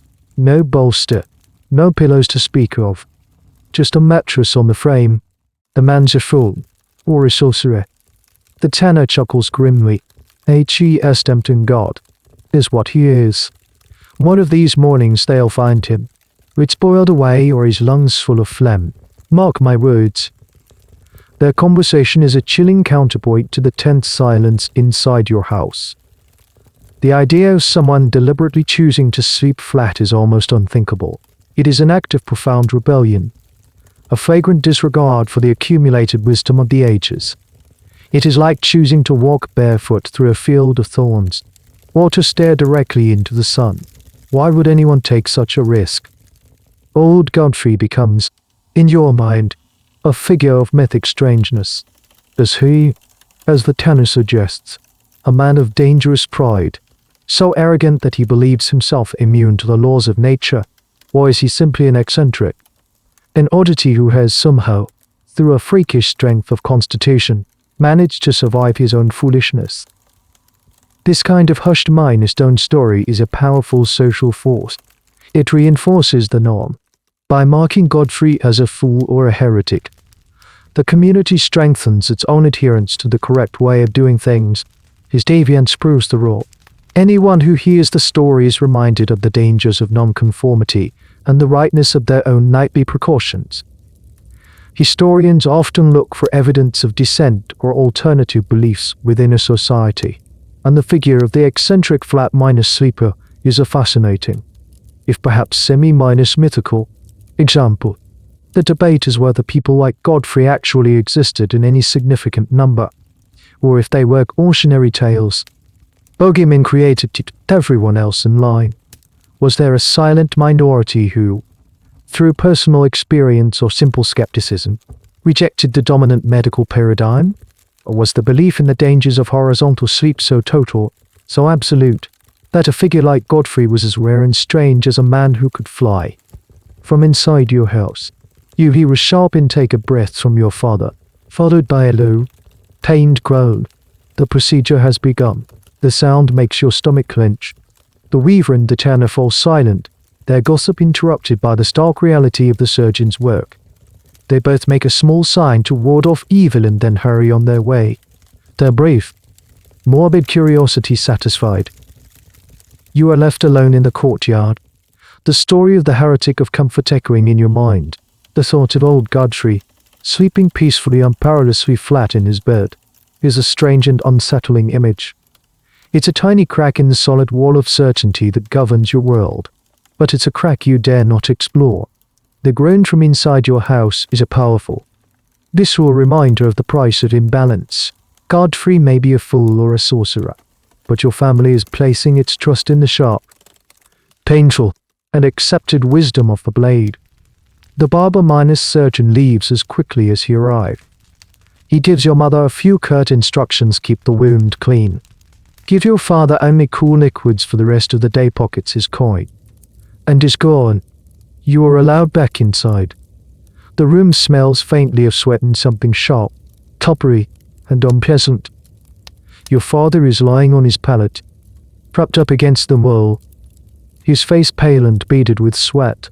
His arm is bandaged with a strip of clean linen, but a small, dark red stain is already beginning to seep through. He looks exhausted, drained, but also strangely calm. The ordeal is over. He has submitted to the cure. Now, there is nothing to do but wait and see if it works. Your mother moves with a quiet, purposeful efficiency. She cleans the small wooden bowl the surgeon used, her lips pressed into a thin, grim line. She prepares a drink for your father, barley water, cooled with a sprig of mint from the garden. Her work is practical, but you know it is accompanied by a stream of silent, urgent petitions. As evening approaches and the shadows lengthen once more, you see her pause in her work. She stands by the small window, her head bowed, her hands clasped in front of her. She is praying. You know her prayers are not just for the salvation of your father's soul in the next life, but for the stability of his body in this one. Her faith and her medical beliefs are not separate things. They are two threads woven together so tightly they have become a single cord. You have been taught that sickness is often a sign of God's displeasure, a punishment for sin or a test of faith. A body out of balance is a physical manifestation of a spirit out of harmony with God's will. Therefore, the path to healing has two parts. There is the physical part, the diet, the herbs, the letting of blood which addresses the mechanics of the humors. And there is the spiritual part, prayer, confession, acts of penance which seeks to heal the root cause of the imbalance. Your own nightly prayers are a perfect example of this fusion. You kneel by your bed, the lumpy fortress of pillows waiting behind you. You recite the prayers you have known since you were a child, asking for protection from the devil, for a peaceful death, for the forgiveness of your sins. But woven into these familiar lines are your own, more specific, and more immediate requests. Blessed Mother, shield me from the terrors of the night. You whisper into the growing darkness. Keep my blood from growing too hot. Settle the cold phlegm in my chest. Grant me a sleep free of agitated dreams, and deliver me safely to the morning light. Your prayer is a prescription. You are asking for divine intervention in your own physiology. You are petitioning the saints to act as your celestial physicians, to gently guide the four rivers within you and keep them from overflowing their banks. The connection between medicine and religion is a subject of endless fascination for historians. For centuries, the church was the primary institution for both learning and healing. Monasteries were the main repositories of ancient medical texts, and monks were often the most learned healers. The academic debate often revolves around whether the church's influence helped or hindered medical progress. Did its emphasis on faith and divine will stifle scientific inquiry, or did its institutional power preserve and transmit classical medical knowledge through the centuries, providing a stable, if rigid, framework for health and healing? In your world, there is no conflict. The physician who diagnoses your humors is a devout man. The priest who hears your confession will also advise you to avoid damp night air. God created the four humors, and it is through understanding his creation that you can learn to live a healthier life. Illness is a spiritual, physical, and even an astrological event. The learned physicians believe the alignment of the planets can influence the humors just as much as a poor diet. It is all one vast, interconnected system, with God at its center. Your father has now drifted into a light, exhausted sleep, his breathing still raspy, but perhaps a little less labored than before. Your mother watches over him, a small wooden rosary moving slowly through her fingers. Each bead is a prayer. Each prayer is a dose of medicine for the soul, offered in the hope that it will bring peace to the body. You finish your own prayers, make the sign of the cross, and prepare to climb into your bed. You have done all you can. You have eaten the right foods, said the right words. Now, like every other night, you place yourself in the hands of God, trusting that He will see you through the small, perilous journey until dawn. You don't expect to sleep. The day's trauma has left you feeling raw and exposed. Your nerves stretched as taut as a bowstring. You climb into your bed, arranging yourself into the familiar, uncomfortable position, and resign yourself to another long night of watchful waiting. You close your eyes, not in anticipation of rest, but simply to shut out the darkness of the room. And then, something unexpected happens. Perhaps it's the sheer emotional and physical exhaustion of the last few days. Perhaps it's the quiet in the house. A quiet that feels less like tension and more like weary relief now that the bloodletting is done. Or perhaps it is an answer to a prayer. Whatever the reason, you don't just drift into a light, fragmented doze. You soar. You tumble into a deep, heavy, and profoundly peaceful sleep. There are no dreams, no nightmares of boiling brains or drowning lungs. There is only a smooth, silent, black velvet nothingness. You are not aware of your posture, of the lumpy straw beneath you, of the ache in your back. You are not listening for your father's coughs or the creak of the house. You are simply gone, obliterated, at rest. You wake up not with a start, but with a slow, gentle surfacing, like a diver rising from a deep, still sea. The first thing you notice is the light, not the weak, grey light of pre-minus dawn, but the bright, confident light of a full morning, streaming in through the cracks in the shutters. You have slept through the entire night, uninterrupted. For a moment, you feel a sense of profound well-minus being, a deep, cellular sense of restoration that you haven't felt in years. Your body feels quiet. The usual morning stiffness is still there, but it's a dull echo of its normal self. Your mind is clear, sharp, and blessedly calm. Then, a secondary feeling washes over you, a jolt of pure alarm. You slept too deeply, a sleep that profound as a loss of control, a total surrender of your nightly vigilance. In that state of oblivion, what might have happened to your humors? You quickly sit up, your heart beginning to pound, and run a frantic, internal diagnostic.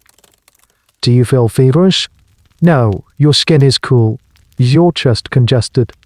You take a deep, experimental breath. The air flows in undoubt, clean and clear. You feel fine, better than fine. You feel wonderful. You scramble out of bed and pull back the curtain. The main room is bathed in morning light. Your mother is at the hearth, humming a quiet tune. She looks up and gives you a small, tired smile. And your father is sitting up by himself, sipping a cup of broth. The pale, sweaty look of yesterday is gone. He still looks tired, but the desperate, sick weariness has lifted from his eyes.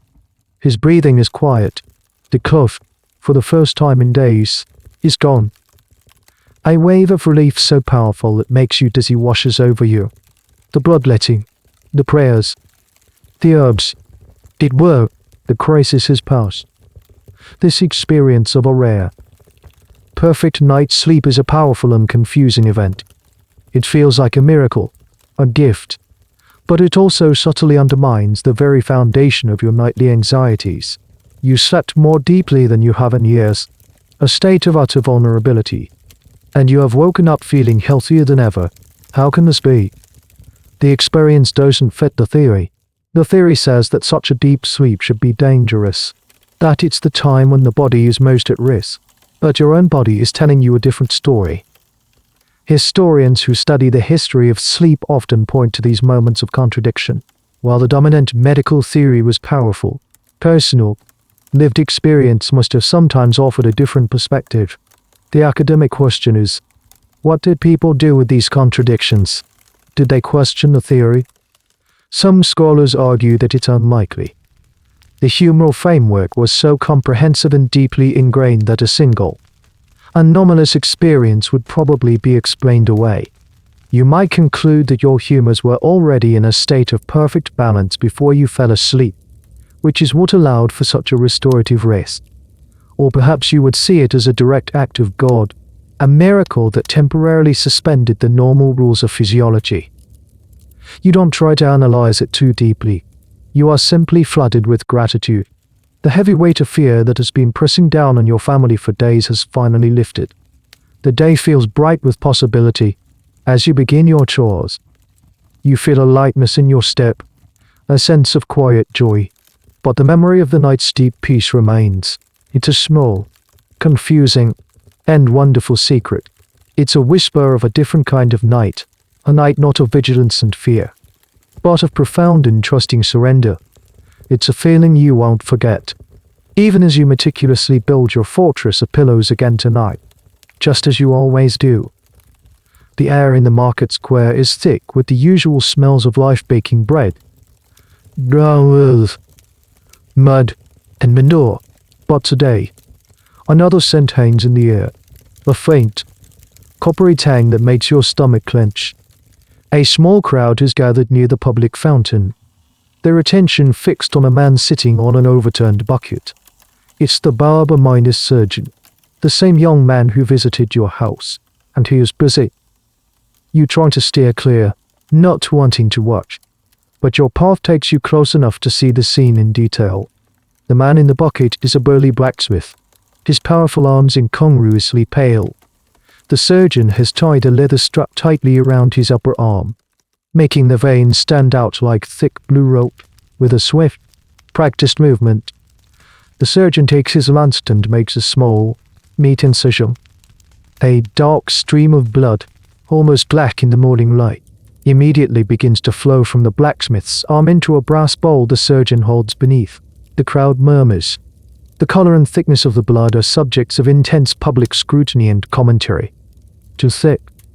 A woman next to you whispers to her companion. The melancholy humor is strong in that one. Oh, that smoke and soot from the forge. Die, her friend agrees. It's good HES letting it out. Amen like that, full of dark chower, is like a pot left on the fire. HES bound to boil over. You watch, morbidly fascinated. This is not a private medical procedure. It is a public spectacle, a piece of street theater. Bloodletting is a common sight, performed for everything from a fever to a fit of bad temper. It is considered routine maintenance for the body, like cleaning out a clogged drain pipe. The blacksmith sits stoically, his face impassive, as his vital fluid drains into the bowl. He is not just a patient, he is a lesson, a public demonstration of the humoral theory in action. The barber-surgeon seems to be a master of his craft. He watches the flow of blood with an expert's eye, waiting for the precise moment to stop. According to the medical texts, the goal is to let out just enough of the corrupted, excessive humor without draining too much of the patient's vital spirit. He is also observing the blood itself. The first blood to flow is said to be the most corrupted, and many practitioners believed you could see a change in its color and consistency as the purer blood, from deeper within the body, began to emerge. This practice, while horrifying to the modern eye, was a cornerstone of Western medicine for millennia. Historians still grapple with its astonishing longevity. The debate is not just about why it lasted so long, but how it was perceived. Was it always a terrifying, last-ditch resort, as it was for your father? Or was it, as this public scene suggests, a much more casual, routine part of life, a sort of seasonal to minus up. Some evidence suggests that people of a sanguine or choleric temperament would undergo regular preventative bloodletting in the spring to vent the excess heat that built up during the winter. It was a form of seasonal cleaning, for the body as well as the home. The surgeon decides he has taken enough. He expertly bandages the blacksmith's arm, and the big man gets to his feet, looking a little unsteady but also visibly relieved. He hands the surgeon a coin and walks away, a living testament to the power of corrective medicine. The surgeon, before packing up, holds up the bowl for the crowd to see. Notice the dark color and the thick texture. He announces, his voice that of a teacher, a clear sign of an excess of black bile, burned by the heat of the forge. A few more days and this would have turned to a crippling melancholy or a violent rage. He then does something that turns your stomach. He dips a finger into the bowl and brings it to his lips, tasting the blood. This was a real, if rare, diagnostic practice. The taste salty, sweet, bitter, or sour was believed to offer a final, definitive clue as to the nature of the humoral imbalance. He spits on the ground, a look of satisfaction on his face. As I thought, bitter and thick, a choleric imbalance. He casually tosses the contents of the bowl into the street's central gutter, where it mixes with the other filth of the day. A small, dark red river that is quickly washed away. You hurry on your way, the image of the blood in the gutter seared into your mind. The scene has reinforced the lessons of the past few days in the most graphic way possible. It has shown you that the theories of the learned physicians are not just abstract ideas whispered in a sick room. They are real, tangible, and bloody truths, enacted in the public square for all to see. It is the visible, messy, and unquestioned reality of your world. Your father is recovering. Each day, a little more color returns to his cheeks, a little more strength to his voice. The wound on his arm is healing cleanly, and the deep, rattling cough has not returned. The physician's harsh cure, it seems, has worked. The sense of relief in your small home is a palpable thing. A heavy blanket of fear has been lifted, and everyone is breathing a little easier.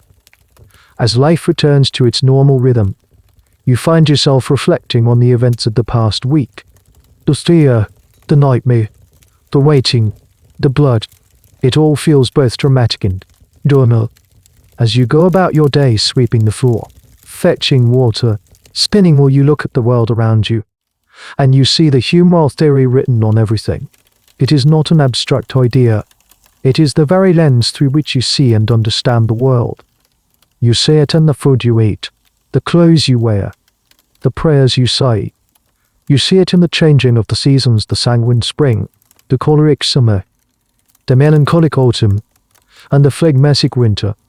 You see it in the stages of human life, from the raw, moist nature of a baby to the cold, dry state of old age. It is a grand, unified theory of everything, connecting the smallest microbe of your body to the largest movements of the planets. You look at the dirt on the road. It is a combination of the four elements: earth cold and dry, water cold and moist, with the sun's fire hot and dry baking it, and the air hot and moist blowing over it. You look at the stone of the church, solid and enduring, a perfect manifestation of the melancholic, earthy principle. You hear two merchants arguing in the market, their faces red, their voices loud, and you see a clear case of overheated yellow bile.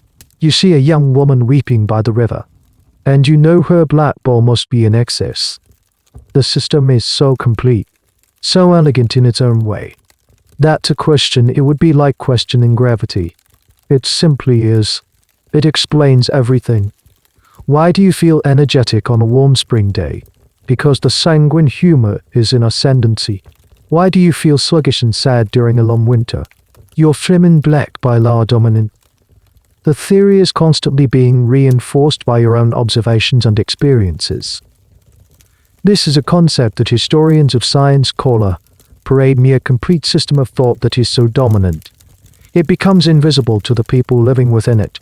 For you, the four humors are not a theory of medicine.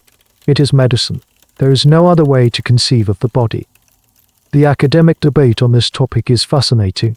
How does a paradigm that is fundamentally incorrect persist for over 2,000 years?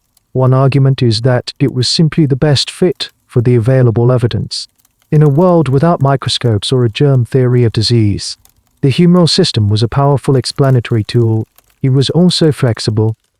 If a treatment didn't work, it wasn't because the theory was wrong, but because the diagnosis of the specific imbalance was incorrect, or the patient's constitution was too weak. The system was almost impossible to disprove from within. You remember the story of old Godfrey, the man who sleeps flat. The thought of him now seems even more jarring, more impossible. How can he exist in a world that is so clearly governed by these rules? To deny the danger of lying flat is to deny the entire structure of reality. He must, you conclude, have some unique and freakish internal balance. A constitution so perfectly tempered that he can withstand the nightly chaos. He is the exception that proves the rule. A strange anomaly in an otherwise orderly and understandable universe. You finish sweeping the dirt floor of your home. You look at the bed in the corner, with its carefully arranged bolster and pillows. It is not just a piece of furniture. It is a tool, an instrument of health. It is a physical manifestation of a truth as solid and real to you as the floor beneath your feet and the roof over your head. You would no more consider sleeping without it than you would consider trying to fly. This is the weight of an unquestioned truth. A reality so complete and all-minus encompassing that you cannot see where it ends and you begin. It is the air you breathe, the water you drink, and the fear that will, once again, shape your journey into the night. The seasons turn. The damp chill of winter slowly gives way to the gentle warmth of spring, and your world is reborn. The fields around the town are greening. The market is full of fresh shoots and early blossoms, and the air is filled with a sense of renewed energy. For a few blessed months, your humoral anxieties recede.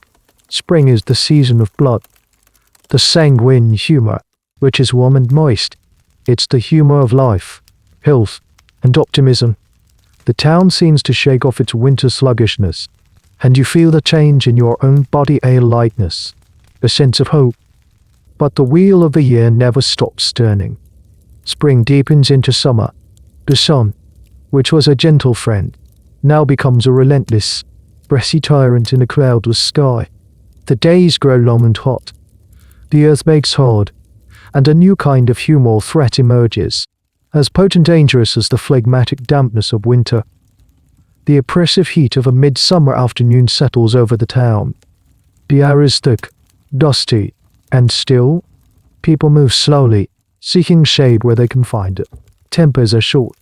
You see more arguments flaring up in the market, more shouting matches spilling out of the tavern. Summer is the season of yellow bile, the choleric humor, hot and dry, the season of fire and anger. Your nightly anxieties, which had eased during the spring, return with a vengeance, but their character has changed. You are no longer primarily worried about the cold, wet flood of phlegm in your chest. Now, the enemy is heat. The external fire of the sun is stoking your internal fires, threatening to throw your entire system into a dangerously overheated state. The evening meal shifts once again. The warming onions and garlic of winter are replaced with cooling, moist foods. You eat more cucumbers, lettuce, and melons from the garden. You drink water, or perhaps a small ale, avoiding the heating properties of wine. The goal is to douse the flames of the choleric humor, to bring a little coolness and moisture into a body that is constantly being baked by the summer sun. Your preparations for bed become even more meticulous. A restless night in the summer is not just uncomfortable. It's a sign that your yellow bile is stirring, producing those hot, acrid vapors that can scorch the brain. The fear of fever and madness, which is always present, now feels incredibly immediate and plausible. The heat you feel on your skin during the day is a constant reminder of the heat that could be rising inside you at night.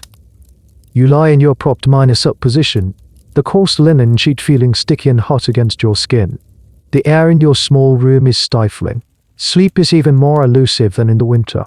You doze in a light, sweaty state, waking frequently. Every dream feels more vivid, more frantic, a product of an overheated imagination. Historians who study the history of emotions often look at how seasonal changes were understood to affect temperament.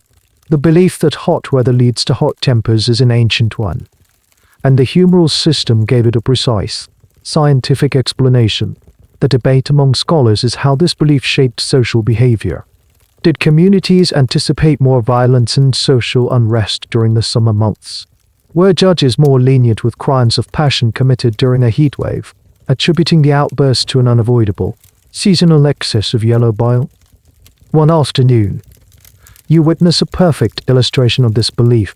A cart driver, his face beet minus red from the sun, gets into a furious argument with a merchant over the price of a sack of wool. The argument escalates into a shouting match, and for a moment it looks like it might come to blows. The town constable arrives, a weary minus-looking man who has seen this 100 times. He doesn't arrest the cart driver. He simply orders him to go to the public fountain and douse his head in the cool water. "Go cool your chola, Mayor," the constable says, his voice tired, "before it gets the better of you." The crowd nods in agreement. It is a sensible, medical intervention. That night, as you lie in the sweltering darkness, you think of the constable's words. You consciously try to cool your own chola. You think of cool streams, of winter snows, of the damp, dark earth. You are engaged in a battle against the season itself. A tiny human trying to find a point of cool equilibrium in a world that has been set ablaze by the sun. The fear has a different flavor now. It is not the cold, creeping dread of winter, but a hot, frantic, buzzing anxiety. But it is fear all the same. And the fortress of pillows is, as ever, your only defense.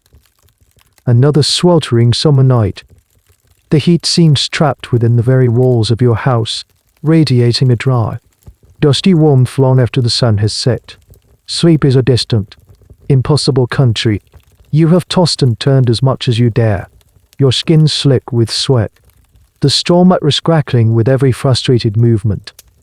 The fortress of pillows feels less like a defense and more like a prison, holding you in a hot, uncomfortable posture.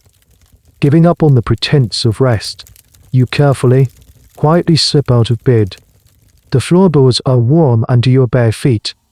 You creep past your sleeping family, their breathing a low, rhythmic counterpoint to the chirping of crickets outside. You go to the single, small, unglazed window at the front of the house and push open the heavy wooden shutters. A wave of air, only slightly cooler than the air inside, washes over your face. But it is fresh. It carries the scent of night minus blooming flowers from a neighbor's garden in the distant, earthy smell of the fields. And above, the sky. The sky is a revelation. Free from the smoke and haze of the day, it is a vast expanse of the deepest indigo, strewn with a million impossibly bright, diamond minus hard points of light. The moon is a thin, silver crescent, hanging like a sliver of polished bone. You lean on the windowsill, your chin in your hands, and you just look. You don't know their names. Not the way a learned scholar or a ship's navigator would. You know the plough, the bright star that is always in the north, and a few other simple shapes your father pointed out to you once. But their individual identities don't matter. It is their collective presence that is so overwhelming, so calming. Their silence, their order, their sheer, magnificent distance. Up there, in that cold, silent, turquoise realm, there are no humus. There is no heat and moisture, no chaotic sloshing of vital fluids. There is only a perfect, mathematical, divine harmony. The stars move in their prescribed paths, unchanging, eternal. They were there long before you were born, and they will be there long after you. Your town, and even the great stone church have crumbled to dust. This act of stargazing, of seeking solace in the night sky, is a timeless human impulse. But in your world, the stars are not just beautiful, they are powerful. Astrology is not a fringe belief. It is a respected and essential branch of knowledge. deeply intertwined with medicine.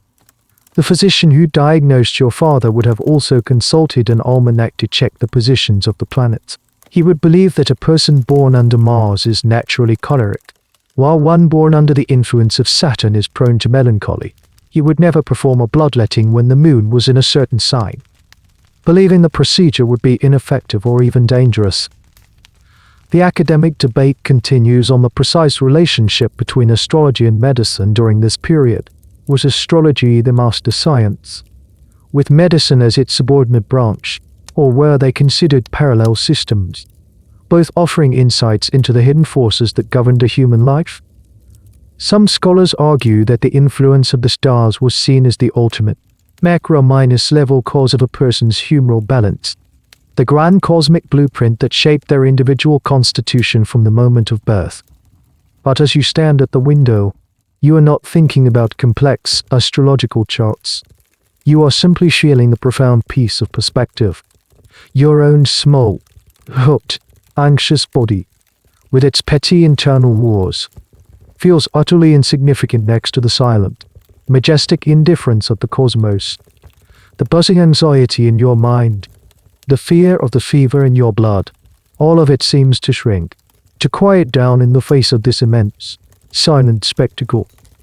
A gentle breeze stirs the air, a welcome caress on your skin. You can see the dark, sleeping shapes of the houses, the solid, unmoving silhouette of the church tower against the star-dusted sky. Everything is still. Everything is quiet. For the first time all night, you feel a sense of peace. It is not the peace of sleep, but the peace of acceptance, a quiet acknowledgement of your own small place in a vast, mysterious, and beautiful universe. You stand there for a long time, just breathing, just watching. The stars do not offer a cure for yours, but they offer a context for them. They do not promise a comfortable night's rest, but they offer a moment of profound, soul-quieting calm. And when you finally turn from the window and creep back to your bed, something inside you is settled. The heat has not gone, but the frantic edge of your anxiety has softened, soothed by the cold, distant light of the unchanging stars. You ease yourself back onto the rustling pale moss. The brief communion with the night sky has left a residue of calm in your mind. The air in the room still feels thick and warm. The lumpy pillows are still uncomfortable, but the sharp, frantic edge of your anxiety has been blunted. You resettle yourself into the familiar, awkward, upright posture, but this time, something feels different. You are not fighting anymore. Oh no. Every night, it is a battle, a struggle to remain in the correct position, a fight against discomfort, a war against the imagined treachery of your own internal landscape. But now, as you lean back against the bolster, a sense of weary acceptance flows through you. You will not sleep deeply. You know this. You will doze and wake. The night punctuated by moments of sweaty, semi-mindless conscious awareness. Your back will ache in the morning. Your neck will be stiff. This is the reality of your life, the price of your health, the established order of your world. Fighting it, railing against it, only adds a layer of mental anguish to the physical discomfort. And so, you let go. You stop listening for every gurgle in your stomach. You stop analyzing every flicker of heat on your skin. You accept the posture, the mattress, the heat. You accept the entire strange and demanding ritual, not as a struggle, but simply as the way things are. It is the nightly liturgy of your body, a strange prayer performed with pillars and posture, and you are just one of millions, through centuries past and centuries to come, performing the exact same rites. You think of the generations before you, your mother and father, your grandparents, their grandparents before them. All of them slept like this. All of them built their nightly fortresses, navigated their humoral anxieties, and somehow endured. They lived and worked and loved and feared. Then they woke up, stiff minus neck, every morning to greet the sun. This nightly ordeal is a part of your inheritance. A legacy as tangible as the shape of your eyes or the texture of your hair. You are a single link in a long, unbroken chain of vigilant sleepers. The academic world still grapples with the end of this long era. There was no single moment, no great discovery, that ended the reign of the four humors overnight. It was a slow, gradual erosion. New ideas, the circulation of the blood, the discovery of microscopic germs began to offer competing explanations for disease. Comfort, once seen as a dangerous indulgence, slowly began to be redefined as a component of health and recovery. The debate among historians is about the pace of this change. While learned physicians in the great cities might have been reading the new theories in the 17th century, did it take another 100, or even 200 years, for the fear of lying flat to finally release its grip on the popular imagination? When did the bolster finally give way to the simple pillow? But for you, dear, in the deep, dark heart of the 14th century, the future is an unwritten book. The truths that govern your world are absolute. The bed is an instrument of health, sleep is a managed risk, and the night is a time of quiet, personal, and universal vigilance. Your breathing deepens. The sounds of the night, the crickets, the distant bark of a dog, the soft sigh of the wind fade into a gentle, meaningless hum. Your thoughts, no longer racing, begin to drift and fray at the edges. You are not falling into the deep, oblivious sleep of that one miraculous night, but you are finding a different kind of rest, a truce, a quiet surrender. You are propped against your pillows, a silent sentinel guarding the fragile peace within, and as your mind finally softens and blurs into the first, shallow waves of sleep, you are no longer a fighter, but simply a child of your time, accepting the strange and uncomfortable terms of rest that your world demands. The vigil continues, but now, it is a peaceful one. And so, the world of the 14th century, with its strange and quiet fears, begins to soften and dissolve around you. The rough texture of the wool blanket, the faint smell of wood smoke, the lingering warmth of the summer night, all of it can now just fade into a gentle, indistinct haze. The anxieties about the four rivers flowing within, the hot vapors, the drowning depths, you can let them all go now. They belong to a time long, long ago. A dream that is not yours to dream. Your only task now is to feel the gentle pull of your own comfortable bed, here in the safety of your own time. The story has served its purpose, clearing a soft path for you toward a place of much deeper, much more trusting rest. You can feel a pleasant heaviness beginning to spread through your limbs, a comfortable warmth that has nothing to do with fevers or humors, but everything to do with true, restorative sleep. Our journey together tonight ends here, in this quiet place. Should you need another tale to accompany you further into rest, my library of stories is always open for you. May your dreams be kind. Good night.